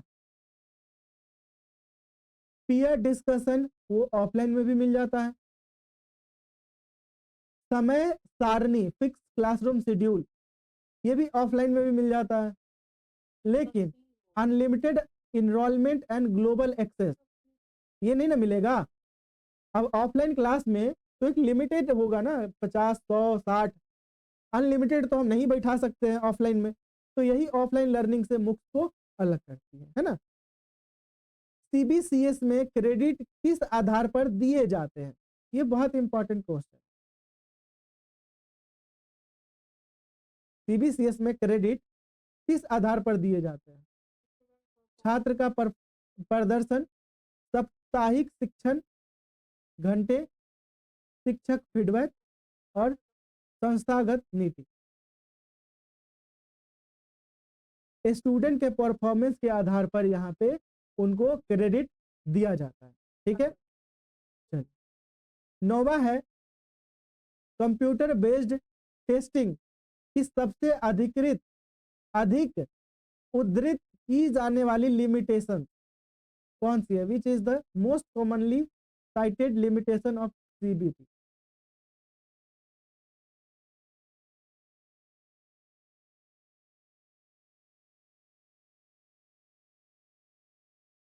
कंप्यूटर में हम सबसे तेजी से काम करते हैं, है ना, इसलिए सबसे तेज मूल्यांकन करता है। ये सबसे ज्यादा महत्वपूर्ण इसका लिमिटेशन है ना। चलिए, 10वां है इवेल्युएशन इनोवेशन कौन सा उदाहरण हायर कॉग्निटिव असेसमेंट को एसेस करता है?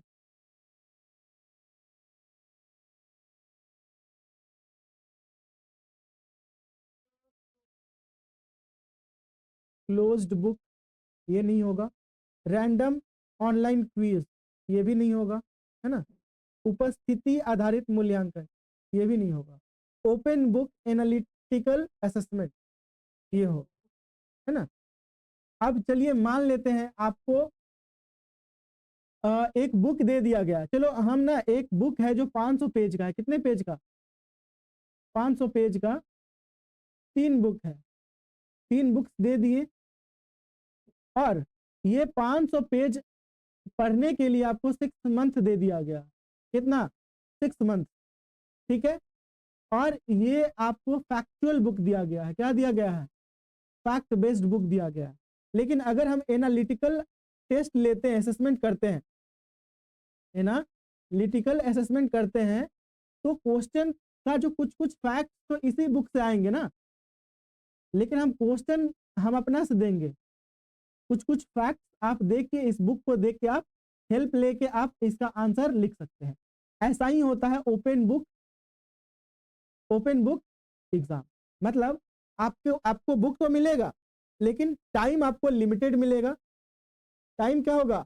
बहुत लिमिटेड मिलेगा, और आप बुक का इस्तेमाल कर सकते हैं।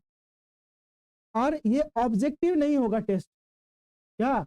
ये ऑब्जेक्टिव टेस्ट नहीं होगा, ये सब्जेक्टिव होगा। एनालिटिकल का मतलब सब्जेक्टिव हो गया, तो सब्जेक्टिव टेस्ट होगा, और इसमें आपको बुक का हेल्प लेना है। क्वेश्चन डायरेक्टली बुक से नहीं मिलेगा आपको, समझ गए? तो इस तरीके से होता है ओपन बुक एग्जामिनेशन। तो आज के लिए इतना ही था हमारा क्लास। आज खलास कर दिए हम लोग किसको? टीचिंग एप्टीट्यूड को। अब इसको हम 3-4 दिन में खत्म करेंगे, एकदम वेरी फास्ट मोड में। ठीक है, किसी को कोई प्रॉब्लम